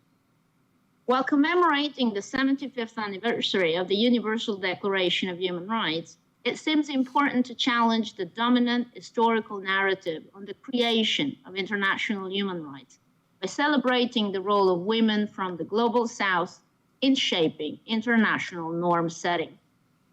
In fact, among the women who forged the Universal Declaration of Human Rights, although Eleanor Roosevelt was a driving force in creating it, it took a team of women to transform it into the truly universal document it is today. In early 20th century, Pan-American feminism shaped international human rights and influenced the 1945 UN Charter and 1948 Universal Declaration of Human Rights. Minerva Bernardino of the Dominican Republic successfully advocated for the inclusion of equality between men and women in the preamble of the Universal Declaration of Human Rights. And together with other Latin American women, Berta Lutz of Brazil, Isabel de Vidal of Uruguay, she also played a crucial role in advocating for the inclusion of women's rights and non-discrimination based on sex in the United Nations Charter, which in 1945 became the first international agreement to recognize the equal rights of men and women. Moreover, Hansa Mehta of India, the only female delegate to the United Nations Commission on Human Rights in 1947-48, other than Eleanor Roosevelt, is credited with changing the phrase, all men are born free and equal, in Article 1, to all human beings are born free and equal. A true visionary, she viewed the Declaration of Human Rights not as mere lip service, but as a promise that the UN would do everything at its end to live up to it.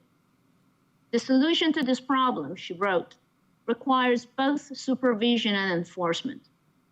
Mehta repeatedly stressed upon the need for a machinery that would supervise the adherence of human rights and monitor instances of violation to hold the offending parties accountable. Begum Shaista Ikramullah of Pakistan championed the inclusion of Article 16 on equal rights in marriage, which she saw as a way to combat child marriage and forced marriage. Moreover, thanks to Eudokia Uralova of the Belarusian Soviet Socialist Republic, who at the time was the rapporteur of the Commission on the Status of Women to the Commission on Human Rights, in 1947, thanks to her, Article 23 states that everyone without any discrimination has the right to equal pay for equal work. Lakshmi Menon, delegate of India to the General Assembly's Third Committee in 1948, argued forcefully for the repetition of non-discrimination based on sex throughout the Universal Declaration of Human Rights, as well as for a mention of the equal rights of men and women in the preamble. And she was an outspoken advocate of the universality of human rights, strongly opposing the concept of colonial relativism that sought to deny human rights to people in countries under colonial rule. 1 minute, If women Nina. If women and people under colonial rule were not explicitly mentioned in the Universal Declaration, they would therefore not be considered included in everyone, she argued. Sharifa Hamid Ali, a prominent Muslim Indian nationalist leader, was a founding member of the UN Commission on the Status of Women in 1947. And while discussing the aim of the Commission with other members, she argued that women should strive for real rights and not equal rights. And by bringing the question of the substance of these rights to the center of the debate, she built ground for conversation between women of various backgrounds. The 1979 Convention on the Elimination of All Forms of Discrimination Against Women suffered a similar destiny, going back to the idea of some historical reconstruction which qualifies international efforts to protect women's rights as a Western undertaking. Critics on both the right and the left have long attacked CEDAW as a tool for cultural imperialism imposed by Western feminists on countries of the global South in disrespect of local traditions. But research reveals a different story that gives agency to women from the developing world who forged consensus on what they saw as a necessary building block of peace and prosperity in newly independent states. Indeed, the Convention has laid the ground for international law on women's rights as international human rights, and was initially prepared by Leticia Ramos Shaani of the Philippines, building on the work of Annie Diagi from Ghana, who was the rapporteur of the Commission on the Status of Women at the time.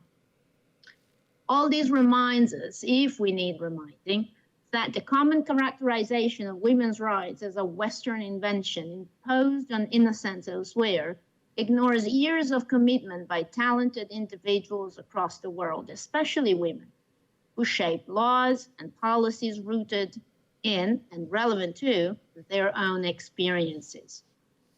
To conclude, women and members of the LGBTQ+ community face common disadvantages across geographic and ideological divides, no matter what their circumstances. And yet denying the universality of these experiences upholds patterns of gender and race domination with the long-term effect of oppressing individuals and social groups, ultimately shrinking pluralism to the detriment of all. Thank you very much. Thank you so much, Sarah, and apologies for calling you Nina just now.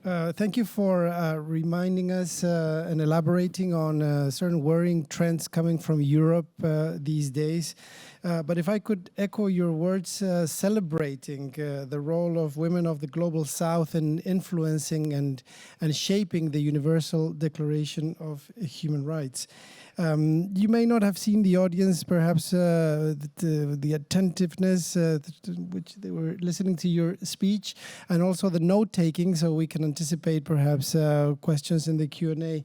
But without further ado, also mindful of time, we're going to move on to Nina Gardner, who is adjunct professor at SAIS, Director of Strategy International. Nina is the Director of Strategy International, a corporate sustainability advisory firm she founded in 2000.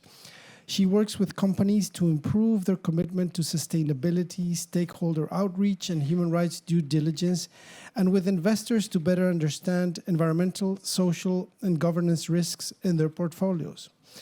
Nina has been an adjunct professor at Johns Hopkins SAIS in Washington, D.C. since 2013, teaching a course on corporate sustainability, business, and human rights, and more recently, an ESG skills module. She's a lecturer at the Bologna Business School in their Sustainability Master's program. She has a BA from Harvard Radcliffe and a JD from Columbia Law School, and is a member of the New York Bar. She is a US and Italian national. So Nina, perhaps you could describe how human rights have made a difference in your areas and reflect, what do you expect future challenges and developments to be? And all of that in 15 minutes. Promise I will. Well, I'm going to try and be a little bit more positive. And as I said, when I started teaching here, we used to have to invite students for pizza to explain that business and human rights was not an oxymoron. At this point, I think students understand that, and the world has moved on. And this field of business and human rights and ESG, investment and risk analysis, is quite feminized. There are a lot of women in this field, so I'm always excited to see that. So I'm going to try and be positive. So yes, much has changed in 75 years since the drafting of the UDHR. And in 1948, I don't think that the global community was focused on the global community was primarily focused on the legal obligations of states and not on the responsibilities necessarily of third-party actors such as business. However, it's interesting to note as you go into the document, and thanks to our reader of the preamble, that the UDHR did leave a window for business to be incorporated in the declaration, though it wasn't explicit. The preamble states the declaration should be seen, quote, as a common standard of achievement for all peoples and all nations, to the end that every individual and every organ of society, I would say that would be business, keeping this declaration in mind, shall strive to, by teaching and education, to promote respect for these rights and freedoms. So there was a little sort of an entry point. So from my point of view, one of the most interesting developments since the drawing up of the Universal Declaration of Human Rights is the fact that while states continue to be the primary duty bearers in respecting and protecting human rights of their citizens, thanks to the UN Guiding Principles for Business and Human Rights, unanimously passed in June of 2011 by the Human Rights Council, while Judge Pillay was High Commissioner, so that must have been a very exciting time. Businesses are now considered responsible for adverse human rights impacts caused by their activities and are expected to correct and remedy their actions. While not perfect, this is an incredibly important step toward helping protect stakeholder rights holders and holding businesses accountable for their actions. So perhaps a bit of history is needed, because not all of you have taken my class, although there are a few former students in the audience and some practitioners here. The UNGPs came about due to the frustration of the international community to find a way to hold business accountable for adverse impacts of their company activities and find a way to incorporate business into the international legal framework, which, as I said, by nature is state-centric. Indeed, in the last decades, the global community has seen an exponential growth of global corporations. And Fortune 500 companies have revenues equivalent to and often significantly larger than the GDP of most countries. So, which suggested that there was a need for a reappraisal of the appropriate role of business in this increasingly globalized world. In the 80s and 90s, the international communities witnessed ever more egregious cases caused by corporations, and many of these corporations were getting away with literally murder. And I'd say we have a distinguished Chilean moderator. Some of the murder was happening also in your country. But a few examples was one that I was personally involved in was the 1984 Bhopal gas leak that killed over 3,000 people and injured thousands more. It remains to this day one of the worst industrial accidents and highlighted the limitations of international law in terms of getting adequate remedy for the victims. And this was a key turning point for corporate accountability. And as I said, I took a semester out of law school to work on the Bhopal case, and it left an indelible impression on me. Another egregious case, Shell in Nigeria. Of course, Professor McGraw is all over the environmental law issues and knows this better than I, but the adverse impacts in relation to the drilling operations, which included land expropriations, extrajudicial killings, arbitrary detention by the company's security forces of peaceful protesters, and the creation of major environmental damage, which ruined the lives and livelihoods of people in Nigeria to this day. And then maybe a less known case of the 1996 outrage after Pfizer tested a new antibiotic drug called Trovan on Nigerian children without the informed consent from their parents, which resulted in a number of deaths. So by the early 2000s, it was evident that some clarity was needed regarding the role of business in respecting human rights. And in 2005, UN Secretary General Kofi Annan appointed former Harvard professor and dean of SIPA at Columbia, John Ruggie, to help find a way to engage business with human rights in a meaningful way and complement the state's duty to protect human rights. And what came out of his 2-3-year mandates, where Ruggie and his team engaged with members of civil society, business, academia, and governments globally, and they really went all over to consult, which was very important, was a 3-pillar protect, respect, and remedy framework, which resulted in the UN Guiding Principles for Business and Human Rights. Since its passage in 2011, the UNGPs have become the global standard for countries and companies to use as a manual to prevent, address, and remedy human rights abuses connected with business activities. And in this framework, the states have a legal duty to protect people from human rights abuses. Nothing new under the sun in international law on this. The big breakthrough, however, was the acknowledgement from business that they also have a responsibility to respect human rights in their operations and value chains. Though non-binding, this was a very big step at the time. And then there was the critical issue of access to remedy, which, of course, this is why business and human rights is set up, because you want to provide remedy for the violations of human rights. And however, businesses can play a role in participation of remedy in terms of effective non-judicial grievance mechanisms, as well as prevention. And in order to respect human rights, UNGPs urge companies to publicly commit to respecting human rights in its operations throughout its value chain, embed the commitment in its leadership and governance, and the company must commit to human rights due diligence, this is really critical, designed to enable a country to know and show that it's respecting human rights.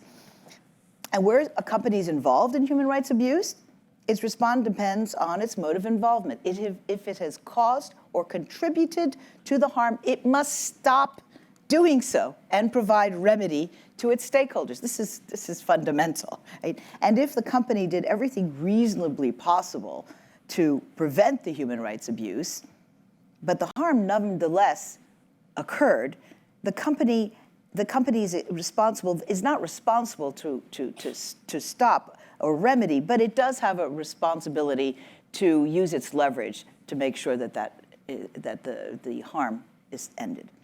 And it's taken a while for companies to fully understand the UNGPs.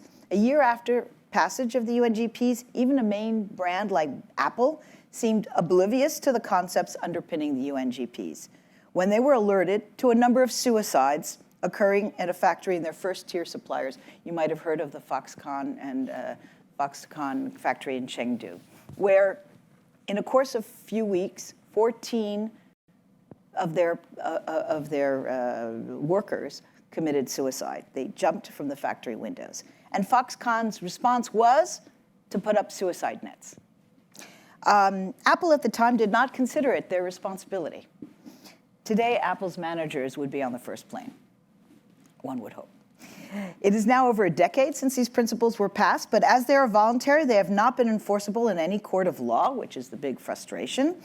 And since there continue to be tragedies like the 1,134, mostly women, who died in the Rana Plaza factory collapse in 2013 in Bangladesh, or the hundreds of deaths of the Rohingyas in Myanmar in 2017 due to misinformation and religious hate speech circulating on Facebook, or the 272 victims of the Brumadinho dam disaster in Brazil in 2019, and I could go on, a number of states decided enough.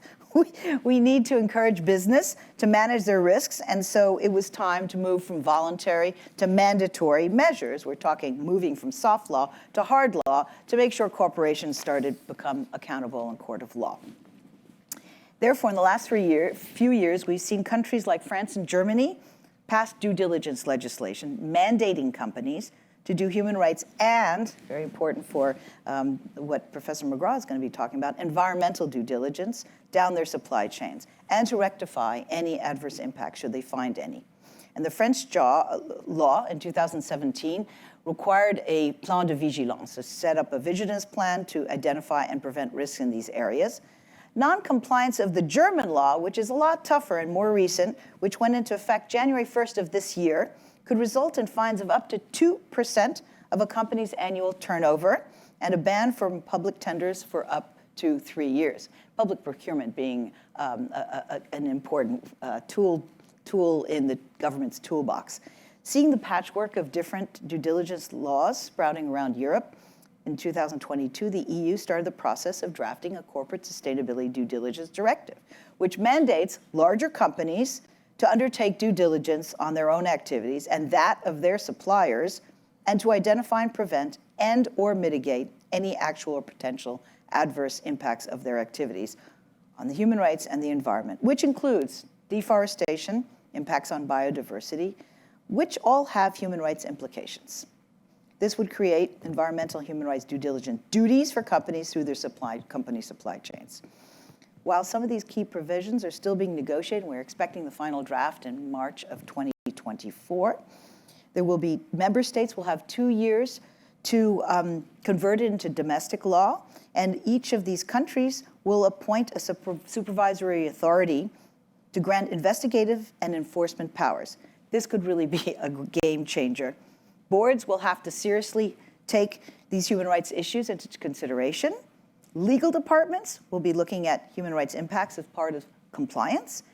ESG investors, too, will have more information about human rights and environmental impacts of the equities they hold, thanks to the new European Corporate Sustainability Reporting standards, which as of January 1st, 2024, which is less than a month away, will require large EU companies and non-EU companies with substantial operations in Europe to disclose information regarding the social, i.e. human rights impacts of their business activities.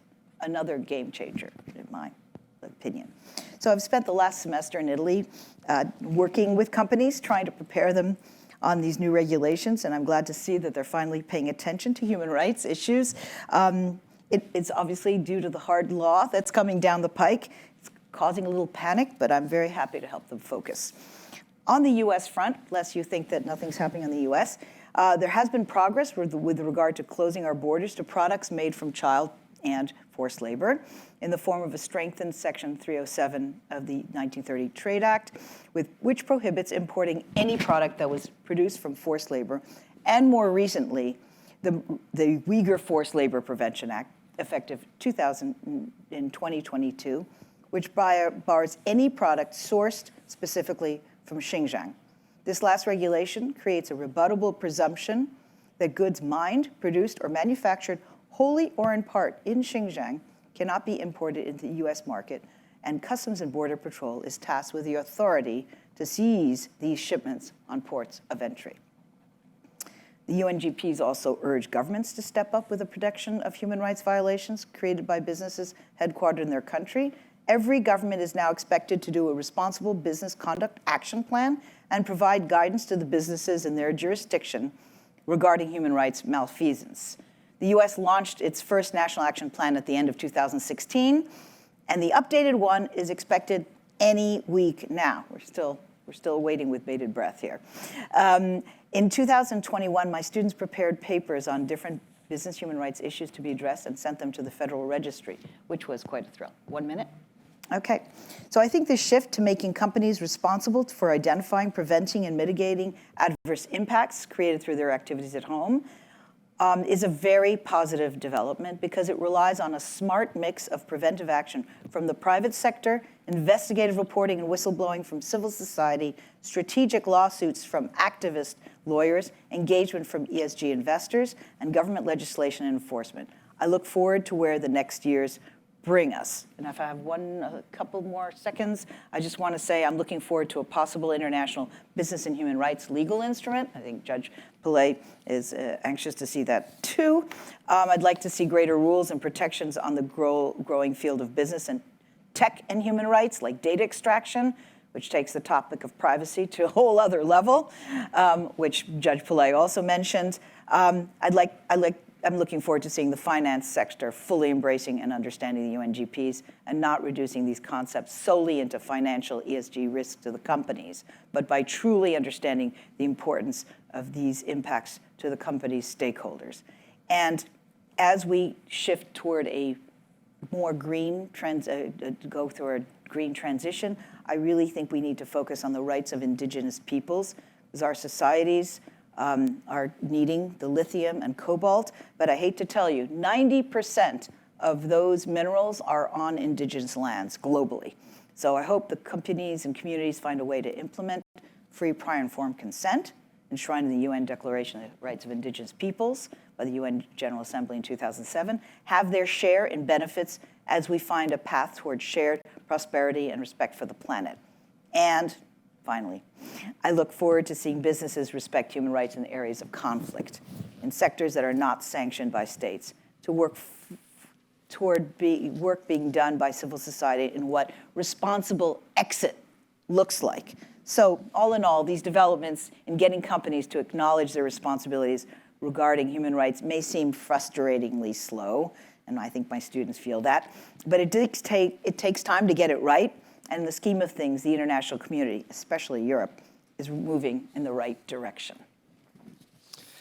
Thank you very much, Nina, for articulating so eloquently the developments in this area of law and policy, an area that when the Universal Declaration on Human Rights was drafted, it was probably not in the minds of the drafters. And so we see the evolution of human rights field. You spoke about a number of issues when it comes to the work of special procedures of the Human Rights Council, and so monitoring and cooperation. One of the tools that has been incorporated in the arsenal has been sending letters to companies, not just to governments, letters of allegations of human rights abuses. I would like to mention a letter that I sent to DuPont and Chemours very recently, it's now public, a couple of days ago, regarding PFAS contamination, so-called forever chemicals, because they're indestructible. They're very, very hard to destroy. And of course, they're toxic, highly hazardous. And I mentioned this because you spoke about remedy in regards to Bhopal, in regards to guiding principles. And here we have a situation where a few companies are now responsible for creating a worldwide contamination problem that affects countries and communities all over. So what does remedy look like when in those terms, not just in respect of a specific instance or situation, but for the whole planet? And perhaps we can come back to that during the Q&A. And so moving right along, Daniel McGraw is a senior fellow, Foreign Policy Institute at SAIS, President Emeritus, Center for International Environmental Law. Dan is one of the architects of the strategy that led ultimately the Human Rights Council of the United Nations and the UN General Assembly to recognize for the first time at the global level the right to a clean, healthy, and sustainable environment. He's also been one of the leaders in the civil society coalition that pushed for the recognition of this right, and which is receiving an award in a few days, the Human Rights Award of the United Nations. So Dan, thank you for that, and the floor is yours. Thank you. Well, thanks, first of all, to all of you for coming. It's Monday morning, and you all have other things to do, so I very much appreciate your attention to this celebration. It's a celebration. It's a birthday party. Ambassador White, I want to thank you for suggesting the reading. Ambassador White is a hero in her own right. She was the Vice Minister of Foreign Affairs for Costa Rica, and then was the ambassador of Costa Rica to Geneva, to the United Nations in Geneva for several years, and played a major role in making progress on many of these issues, including the right to a clean, healthy, and sustainable development. And of course, I want to thank Judge Pillay for those inspiring comments and for sharing your experience It's a truly remarkable career and gives all of us, I mean, I'm a little old now, but all of us something to aspire to. I haven't stopped aspiring. So thank you, thank you. So last year, the UN General Assembly, as Marcos just indicated, for the first time recognized universally the human right to a clean, healthy, and sustainable environment. And this filled a gaping hole in the Universal Declaration of Human Rights. It's a hole that's understandable because there really was not any environmental consciousness back in 1948. But obviously, we've come to learn a lot since then. And this changes the paradigm, changes the pantheon of human rights in a way that I think is very, very promising. This capped decades of work, much of which was done by this guy to my right, and by a great number of people. And the goal was to, first of all, establish a rights-based approach to environmental protection, and then ultimately to establish this right to a clean, healthy, and sustainable environment. Marcos, I should just say, did the first case in this hemisphere that ruled, this was in the Inter-American Commission on Human Rights, that ruled that environmental harm can violate human rights. Marcos also represented the Inuit, along with Earth Justice and other people at CL, in its petition against the United States for violating the Inuits' human rights on climate change, and that case succeeded in putting a human face on climate change. And then Marcos also helped draft the Pillay Declaration in 2007. That was the first international agreement that recognized the right to a clean, healthy, and sustainable environment, and also picking up something Kevin talked about, identified nature as the real infrastructure of society. And I'll come back to those ideas in a bit. I think it's clear that the rights-based approach has already made a difference. We've made progress in many areas, but much, much, much more needs to be done, and this goes along with what Ambassador Judge Pillay was saying. As you may know, every week on average, 4 environmentalists are murdered. Not hurt in an accident or something, but murdered. This is on average. We know who those people are, so we know that there are at least that number. Many of those are killed by businesses. Governments are often involved, in my view. We don't know all the details of that because only a couple are prosecuted every year. There's really no responsibility for these murders that's noticeable. Another thing that needs to be done, and Nina has very, very articulately pointed this out, is to protect indigenous peoples and their rights, not just with respect to the land grabs and that sort of thing, but also with respect to pollution. And then finally, Kevin talked about a couple aspects of what's referred to as the triple environmental crisis of climate change, loss of biodiversity, and toxification of the planet. But that's just the tip of the iceberg, actually. If you look at the other issues, environmental issues that are facing us in a very, very serious way, you realize the situation is much worse. There's a massive decrease in the number of organisms, for example. 30% of the birds in North America, not the species, but just the number of birds, have disappeared since the 1970s. We just don't have as many birds, and that goes along with insects and all, many, many other forms of life. There are water shortages around the world that are getting ever more serious. There's overexploitation of fish, for example, in the ocean and other types of nature.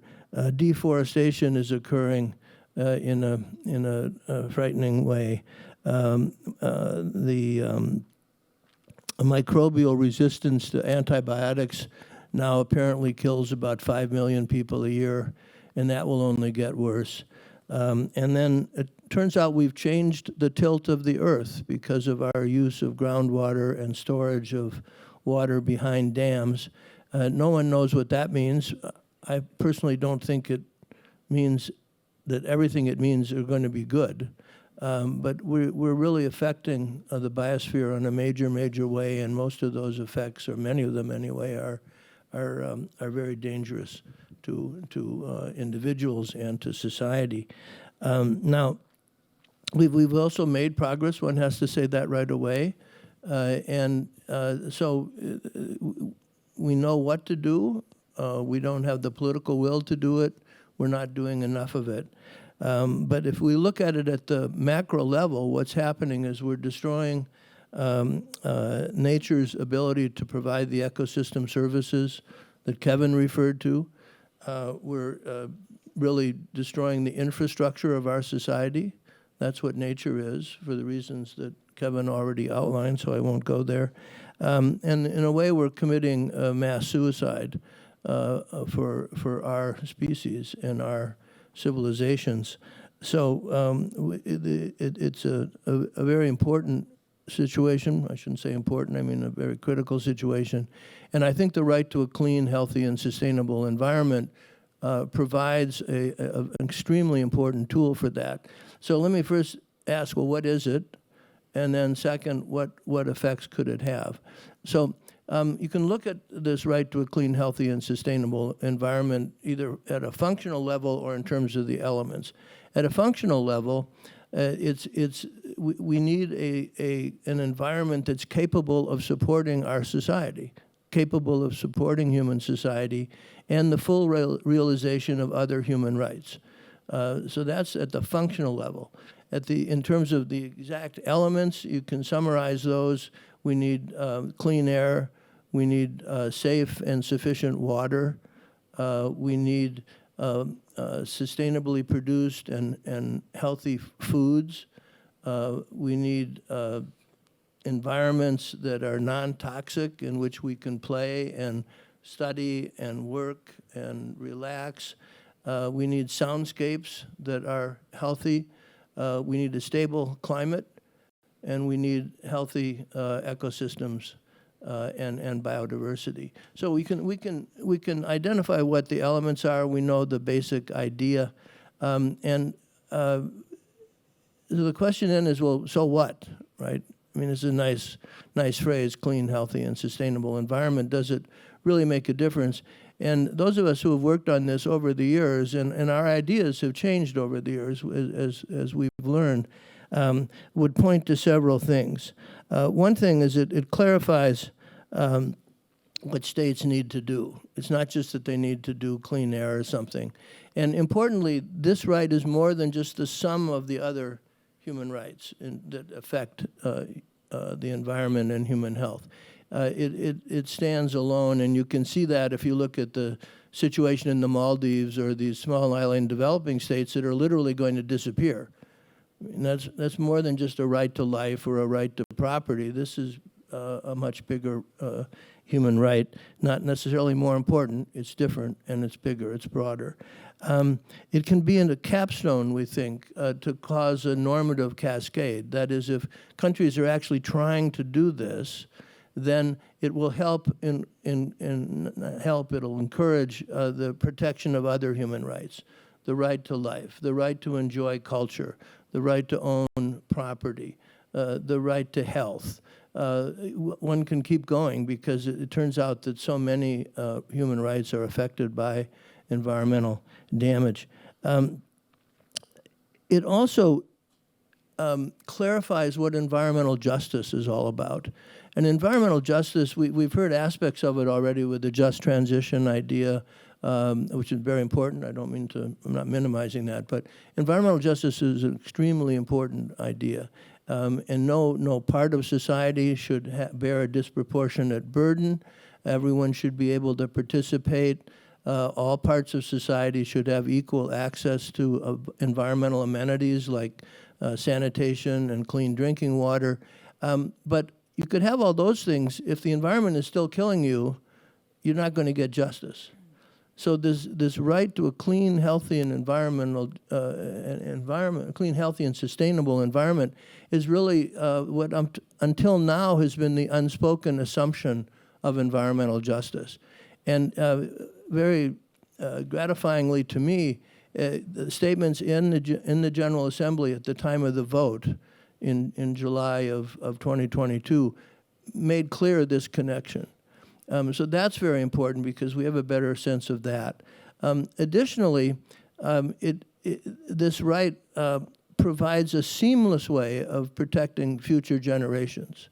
Now, there's a debate about whether future generations have human rights or not. I think it's, in a way, irrelevant because you people in the front row are going to be around in another 70 or 80 years. The problems are already here. So we don't have to think in the abstract about, well, what's going to happen in 100 years, although it's helpful to do it. And one of the criticisms, well, we don't know what people will want in 100 years. 120 years ago, we had wars over salt. Now we have wars over oil. But we do know that those people will need a clean, healthy, and sustainable environment. So if we start providing that now and keep providing it as new threats exist of the type that Navi mentioned, or new possible cures or solutions arise, if we keep doing that through these decades, that will seamlessly work to protect the rights of future generations. And a third thing, which is, this may be counterintuitive, but I think that this right gives us a chance to rebalance our relationship with nature. Now, some people say, well, human rights, it's all about humans. We've learned, and a lot of the analysis is very instrumental. Will biodiversity help humans? Will we get medicine out of it and that sort of thing? But it's clear that that approach has failed. I could go back and run through that litany of environmental crises right now, but they're all serious. They're all affecting people. They're all affecting our society, our cultures. And so we need to rebalance this. And you look at the right to a clean, healthy, and safely sustainable environment, it's humans that have the right, sure, but you can only achieve that if there's a healthy nature. So that rebalancing actually is part of this concept. And as I say, I think it's a very important path forward. Well, what is the path? What do we need to do? One thing, we need to get it on work programs of all of the major IGO, intergovernmental organizations, and we need to get it into the consciousness through education and that sort of thing, all the way down to local levels, in cities, in educational institutions. I think SAIS has lost the place we used to recycle batteries at the old buildings. We need to regenerate that. But the point is, this has to go all the way through society, from the very most international all the way down to the most local. That's one thing. A second is to get it onto the monitoring programs. So Navi mentioned the Universal Periodic Review. This should be part of that. It also should be part of the Organization for Economic Cooperation and Development's environmental reviews. They do those every 5 years. And there are other, the International Maritime Organization has some monitoring activities. We need to get this into that, into each of those that we can think of. We need to educate. Yep, I'm almost done. We need to educate. I don't think with this crowd I need to explain why that's so important. We need to generate political will. You know, people have to be out and doing things. I mean, the campaign to get the General Assembly to recognize this right was phenomenal. We had a petition by over 100,000 children from around the world. We had a petition from 15 parts of the UN system, including the World Health Organization, UNDP, of course, UNEP. These are, important parts. We had a petition by over 1,351 NGOs. We had a petition by over 50 businesses. I could keep going. And of course, this involved many, many people doing this work, but it's the collective effort that Navi talked about. and it's a magnificent example of that. So I'll just say that all this will only happen if everyone works on it. We need a huge effort. It takes a long time. It's not easy. Nina mentioned that she worked on issues involving South Africa when. Well, that was 1981. In 1982. Yeah, well, I 81 did that and in 82, 1968. Okay. I was student body president at Harvard, and we tried to get Harvard to boycott, and didn't work. Obviously, we forever. weren't as effective as we could have been. But these efforts take a long time, and there's a political maxim that, well, not as political. It's there's a maxim that the protection of freedom, and I would say also the environment, requires eternal vigilance. New threats arise. We have to keep working on these things, and it's absolutely critical that we succeed. Thank you. Thank you very much, Dan, also for reminding us what is at stake for humanity with the triple environmental crisis, which has been described as an existential threat, and also existential threat for international law and our ability to utilize the international rule of law to overcome the grave problems that we're facing. As you also mentioned, these are not abstractions. I thought I would share that Judge Pillay earlier invited us to Durban. Earlier this year, I had the opportunity to visit Durban in the context of an official country visit to South Africa.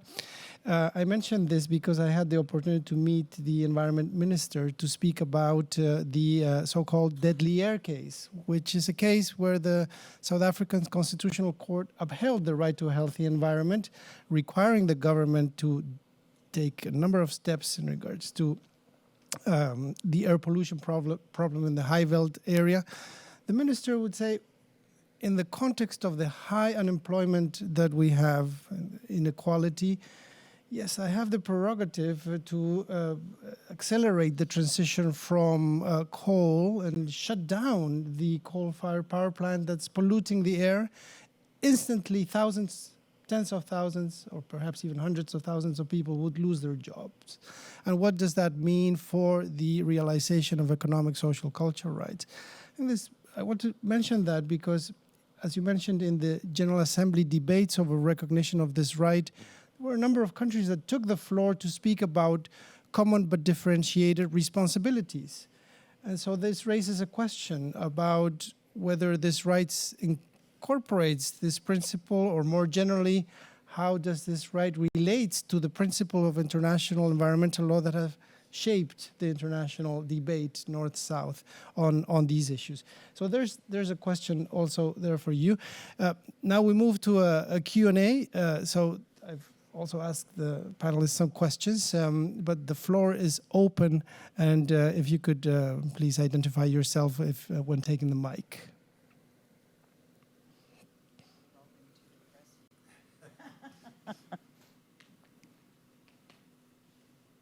And we have 15 minutes. We are running over time. Please, there's the mic.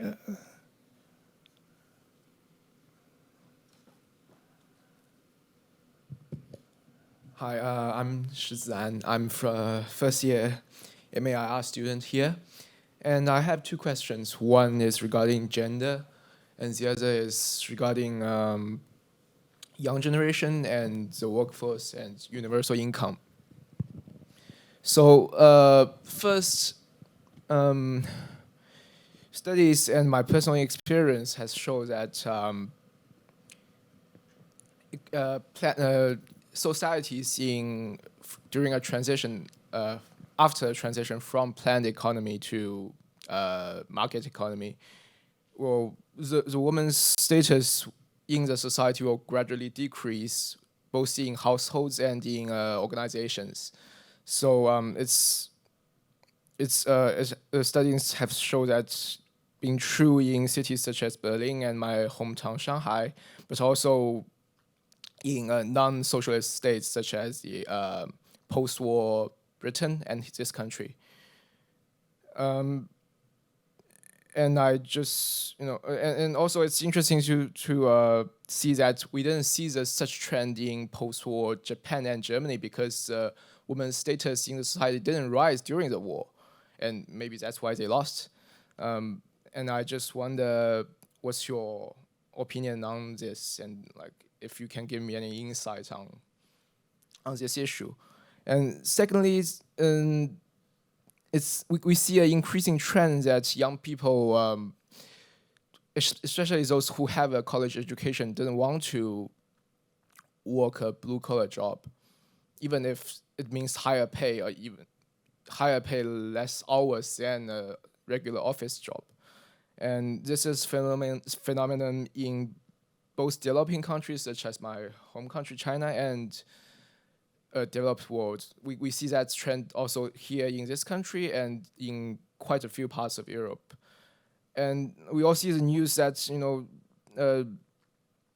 people saying like China has a 20% plus youth unemployment rate, which I'm very sure it's mostly voluntary unemployment, because everyone I know, like if they don't want to have a job, and if a stranger asks them, are you looking for a job and do you want a job, like it's culturally unacceptable. It's morally wrong to say I don't want to work, right? We see the same trend in China, in Taiwan, in Japan, in Korea, and like even in some parts of Europe.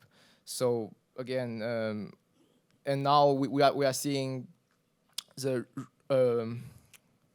rising monument for advocating for universal basic income, and I'm just wondering what's the future for our workforce. Thank you. Thank you. Perhaps we can take a couple of questions given the time, and then we can go back to our panel for final reflections. If there are any.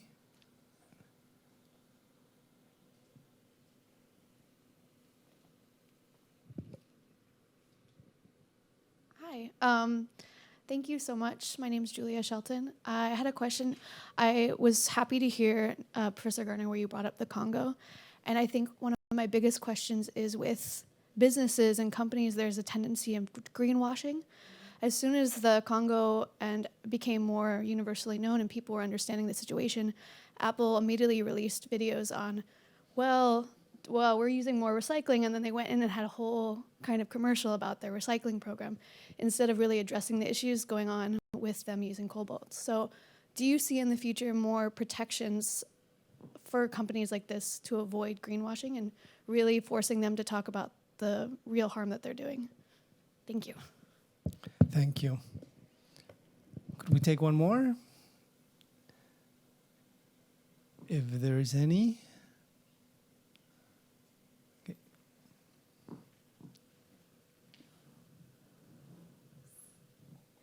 Hi, my name is also Julia. I'm a former SAIS student. Thank you all so much for taking the time today. And can everyone hear me okay? Yeah. Okay, great. I am in the private sector, so a little bit of a bias towards my question here, but I'm interested to hear your thoughts around enforcement and accountability. I think what we see a lot in the private sector is a dedicated sustainability or ESG-focused team, but there's not necessarily the decision-making, oversight, and buy-in. And we're seeing a lot around climate and the legislation that's emerging in the US and abroad. Of course, the US is further behind Europe when it comes to other ESG-related topics. And so I guess kind of piggybacking off of what Julia said around how do you prevent greenwashing, I'm curious to hear your thoughts on how practitioners within the private sector can leverage momentum around climate and other topics towards ones that are not yet being regulated and enforced legally. Thank you very much. So now perhaps we can go back to our panelists in the order that they spoke. We have 8 minutes left, so that makes a good 2 minutes for each of you. Kevin, shall we start with you? As quickly as possible. As quickly as possible. Is this still on? Thank you. There are a number of questions there, so maybe just what I've got here. Ask about youth, right? So clearly you're looking at your job market, where you're going to be going into.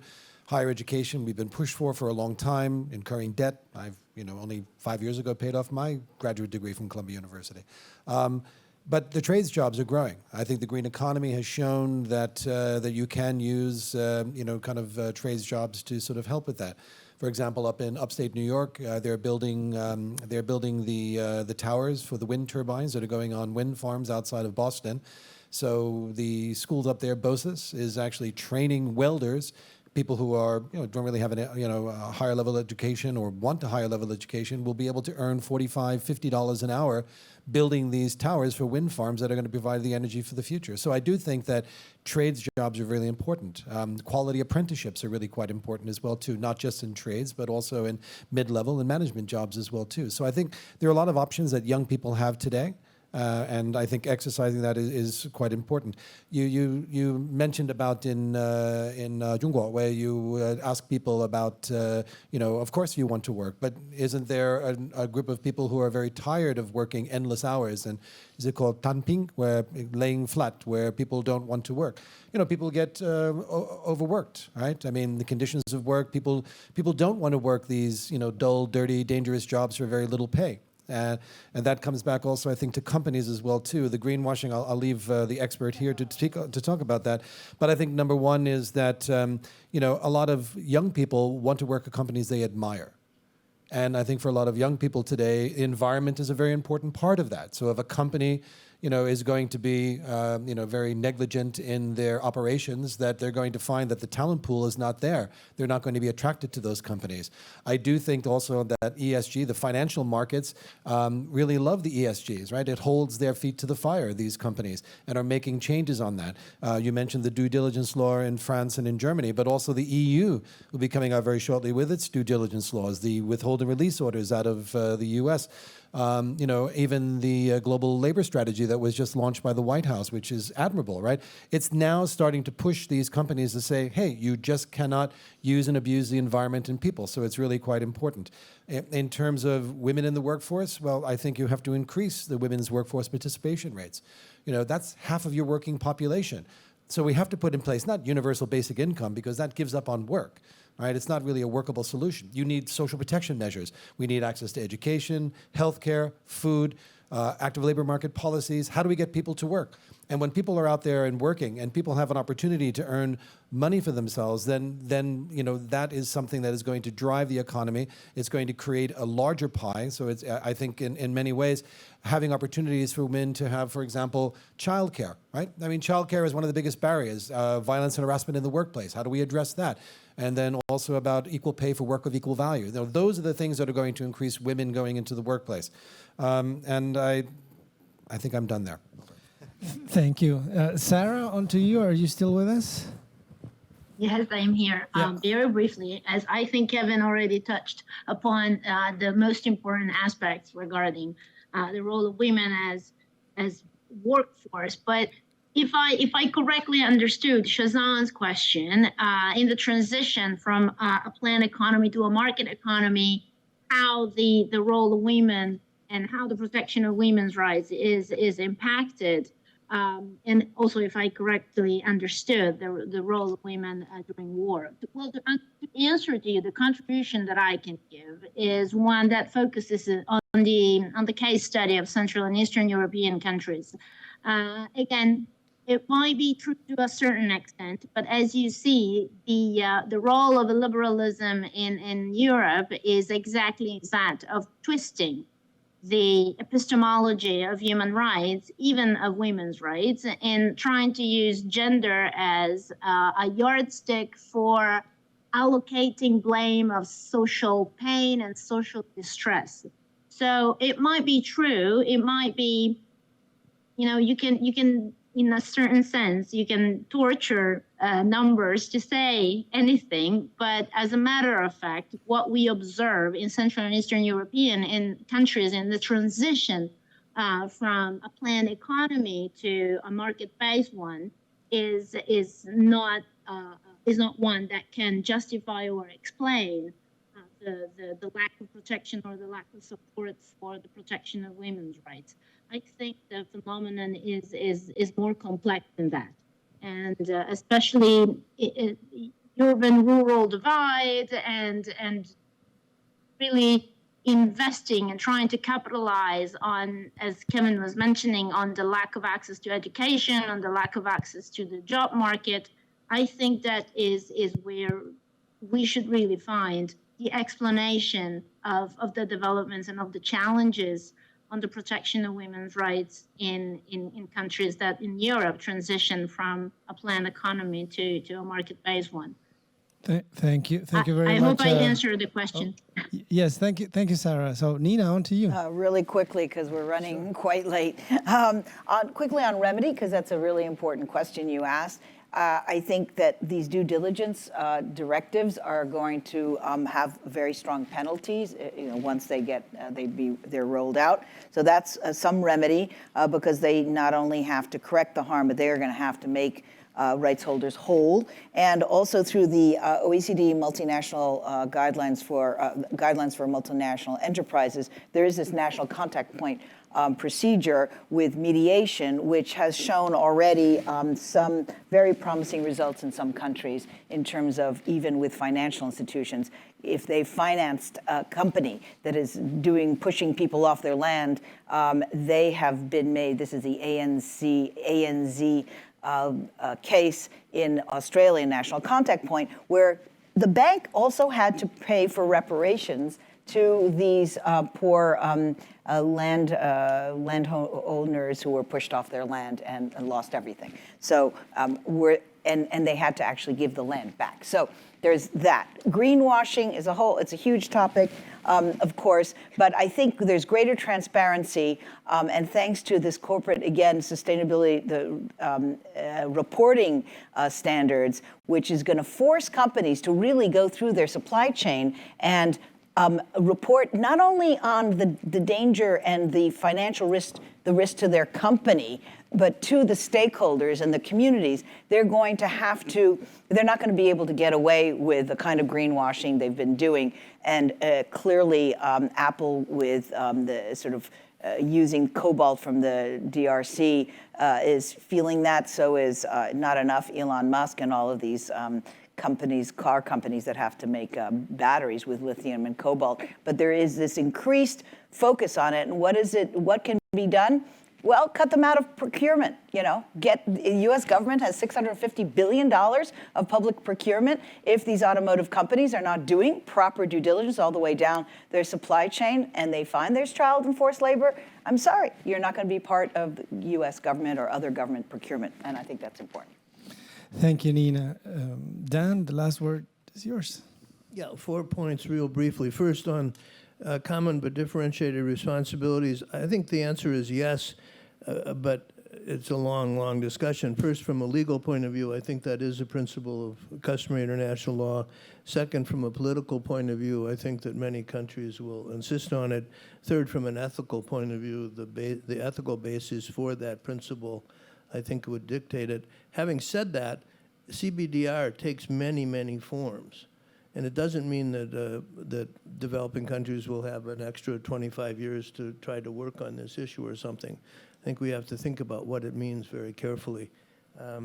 Second, the business, I just want to say I'm much less optimistic than Nina is, and we've had this discussion. She kept saying, or she said several times, that businesses must do something. That is not the case under the international regime. Even if it were legally binding, which it is not, it only says that businesses should respect human rights. And this was amazing to me. They only should respect local law. I mean, nobody in this room gets that choice. We all have to respect local law, not businesses according to the Human Rights Council. Now, at the local levels, at the domestic level, I think must works if that's what the law says. But I just wanted to say that. Third point, on greenwashing, it's a really tricky thing. I'm on the board of a nuclear energy company. I'm on what used to be the ESG committee. Our investors said we don't want an ESG committee because that will discourage investment by other people. So we changed it to the Environmental Protection Committee, and we still do exactly the same work. But the point is, the management felt it needed to respond to that pressure from investors. So it's a tricky thing. And then your question, I didn't catch your name, but it's all right. I mean, I think lawyers and other advisors can play a real role in terms of trying to explain to their clients the kinds of responsibilities that Nina's talking about, for example. But you can't make them obey the law. That's true in the government, too. We can tell, as lawyers, we could tell our clients, well, this is what the law requires, but they don't always make that decision. And it's a delicate dance, because they may not want you as their lawyer or their advisor anymore if you play the morality ticket too much. So it's hard. Thank you. Thanks for all these questions. Thank you very much, Dan, and thank you all the panelists. If you would join me in thanking them through a round of applause. And without further ado, I will introduce Arpita Peteru, who will offer student reflections on the Universal Declaration of Human Rights. Arpita is a public service scholar and Masters in International Public Policy candidate at SAIS with a focus on technology, security, and transnational human rights. On campus, she helps coordinate the Johns Hopkins Science Policy and Diplomacy Group and is an AI Governance Fellow. She has a significant background in prevention of genocide and atrocities, emerging tech, and systems thinking. A coalition builder and practitioner at heart, Arpita has worked across a wide range of public and private organizations, including in refugee resettlement on Capitol Hill with Fortune 50 companies, nonprofits, INGOs, and funders on how to best to understand and navigate complexity. Thank you, Arpita, for joining us. The floor is yours.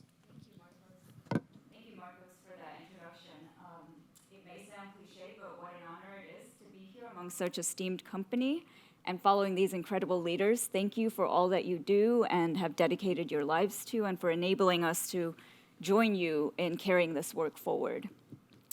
When I was asked to reflect on one of the UDHR articles that resonates most with my generation, my indecisive tendencies kicked in. Maybe it's the Libra in me, but I was at a loss on how to choose just one article. So I decided to put my anthropologist hat on and ask my fellow peers. And to no surprise, at a school as diverse as ours, I got very different answers. And of course I did, because all of the articles are ultimately important, and they're all interconnected, as our speakers have alluded to. Which gets to something that I do think is special about our generation, our current generations, is that I think we are acutely and especially systems aware. I believe that we are hyper aware of structures and systems of power, systemic impact, and how nearly everything intersects. But all of this complexity can blur and diffuse things as well. And sometimes it can actually be leveraged as a way to obscure responsibility and accountability. And that seems to be the trend and theme for today. One article in particular that stands out to me, as it seems to recognize and enshrine the power of holding account, and in doing so, that article to me relates to every other article and strengthens every other article, is Article 8, which, as you'll remember, reads, "Everyone has the right to an effective remedy for acts violating their fundamental rights granted him by the Constitution or by law." This statement not only has immense meaning, especially for those well acquainted with generations of violence and survivorship, but it's not just about accountability on a moral level. It is deeper than that. The role of Article 8, as I see it, if done effectively, is more systemic. It can actually lay the fundamental groundwork necessary to counter the parts of the us versus them mentality by becoming a force for inclusive justice and creating trust in the process and buy-in in the broader system. Trust. To me, that's what it's about. That's the key component for declarations like this to actually work. Because without effective opportunities to redress, systemic failures are continuously brushed under the global rug that we live on in an effort to only look forward. But of course, these unaddressed harms can accumulate and can lead to distrust and disillusionment, which can fuel a search for solutions outside of the system. We don't need to look very hard or very far to find evidence of how failure to remedy has actually created fertile ground for toxic polarization, radicalism, and even justification for democratic backsliding. A system that rights wrongs, or at the very least provides adequate mechanisms for addressing grievances, is absolutely critical for making declarations of human rights like this a truly united one. This is what enables the collective prosperity and positive peace that so many of these articles promise us. It provides assurances that, yes, we bear witness, but we also do more than that. We move beyond just bearing witness to actively restoring justice in ways that not only make our world more fair, but also more cohesive, more socially cohesive, and also less prone to destabilization. Now, navigating exactly what this justice looks like and what kinds and different forms that restorative justice can take is among our generation's top challenges, given the various forms that remedies can take. But certainly from the recent increasing attention paid to Article 8 and similar statutes, there are clear indications that this is a growing movement for restorative justice, and one that's rooted not only in formal instruments like the UDHR, but also in global indigenous cultures that have strongly valued restorative justice and holistic justice. Here at SAIS, I know we pride ourselves on being deep thinkers, and as we strive to be effective policymakers, diplomats, leaders, and decision makers, capable of driving systemic change, sustainable systemic change, we do have an obligation to continue to pay special attention to this article, to Article 8, and to pay special attention and engage with these restorative ideas and actions.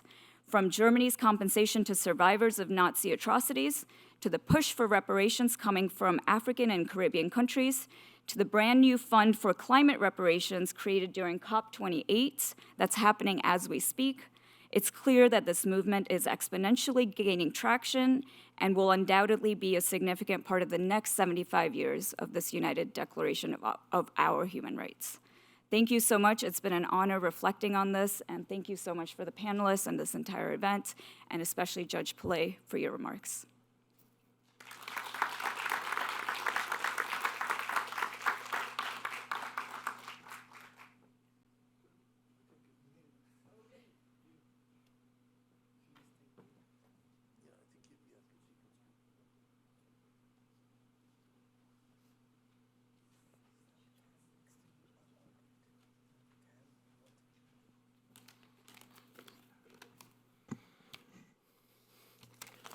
Hello, everyone. How are you doing? I know I stand between you and lunch, so I'll be quite brief. The UDH set the broad standards and norms to which the entire world ought to aspire. As with all normative systems, a system's reach ought to exceed its grasp. Or what's a heaven for, right?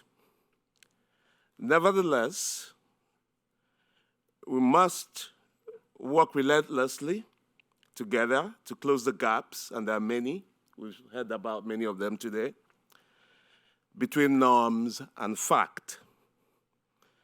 So the UDH is norm, but the facts tend to be different from the norm, unfortunately. We must work together to expand the reach of the living human rights as it's actually experienced by real people, to include what Judith Butler once referred to as ungrievable lives. There are too many of them in our world today. Without you and I, without our common struggle, texts such as the UDH will forever remain just words. And so on this 75th anniversary of the Universal Declaration, we must celebrate the many important advances.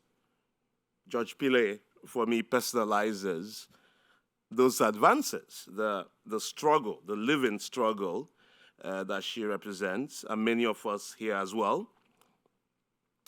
We must celebrate those struggles that have been made toward realizing the lofty ideals written into that great text and its great promise.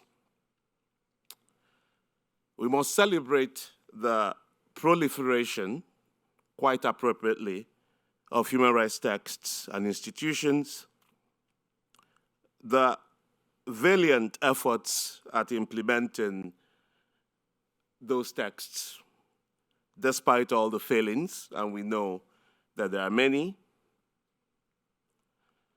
Even more still, we must realize that a lot remains to be done. Too many still feel that they're out in the cold of human rights. Never, of course, in history has everyone felt included. Those who wrote the American Declaration of Independence owned slaves at that same moment. So this is what we call the cognitive dissonance sometimes, even when we do human rights. So we do have both not just a practical implementation challenge, we also have an intellectual and mental implementation challenge, and we must continue to work on that. So more needs to be done, but yet we must celebrate because a lot has already been done. We need to expand our human rights visions and protections, including greater rooting of the UDH and of human rights itself in the struggles of others, not just Europe. We must realize that other people have forever thought about human rights. Yes, human rights, perhaps in other languages of human dignity. And so we must root human rights not just in European struggles and experiences, but also in the anti-colonial struggles, in the anti-apartheid struggles, in the struggles of Nigerian women in 1929 against colonialism. The more we do that, the more we bring human rights home to people, and the more they are tuned to identify with human rights and form part of the struggle.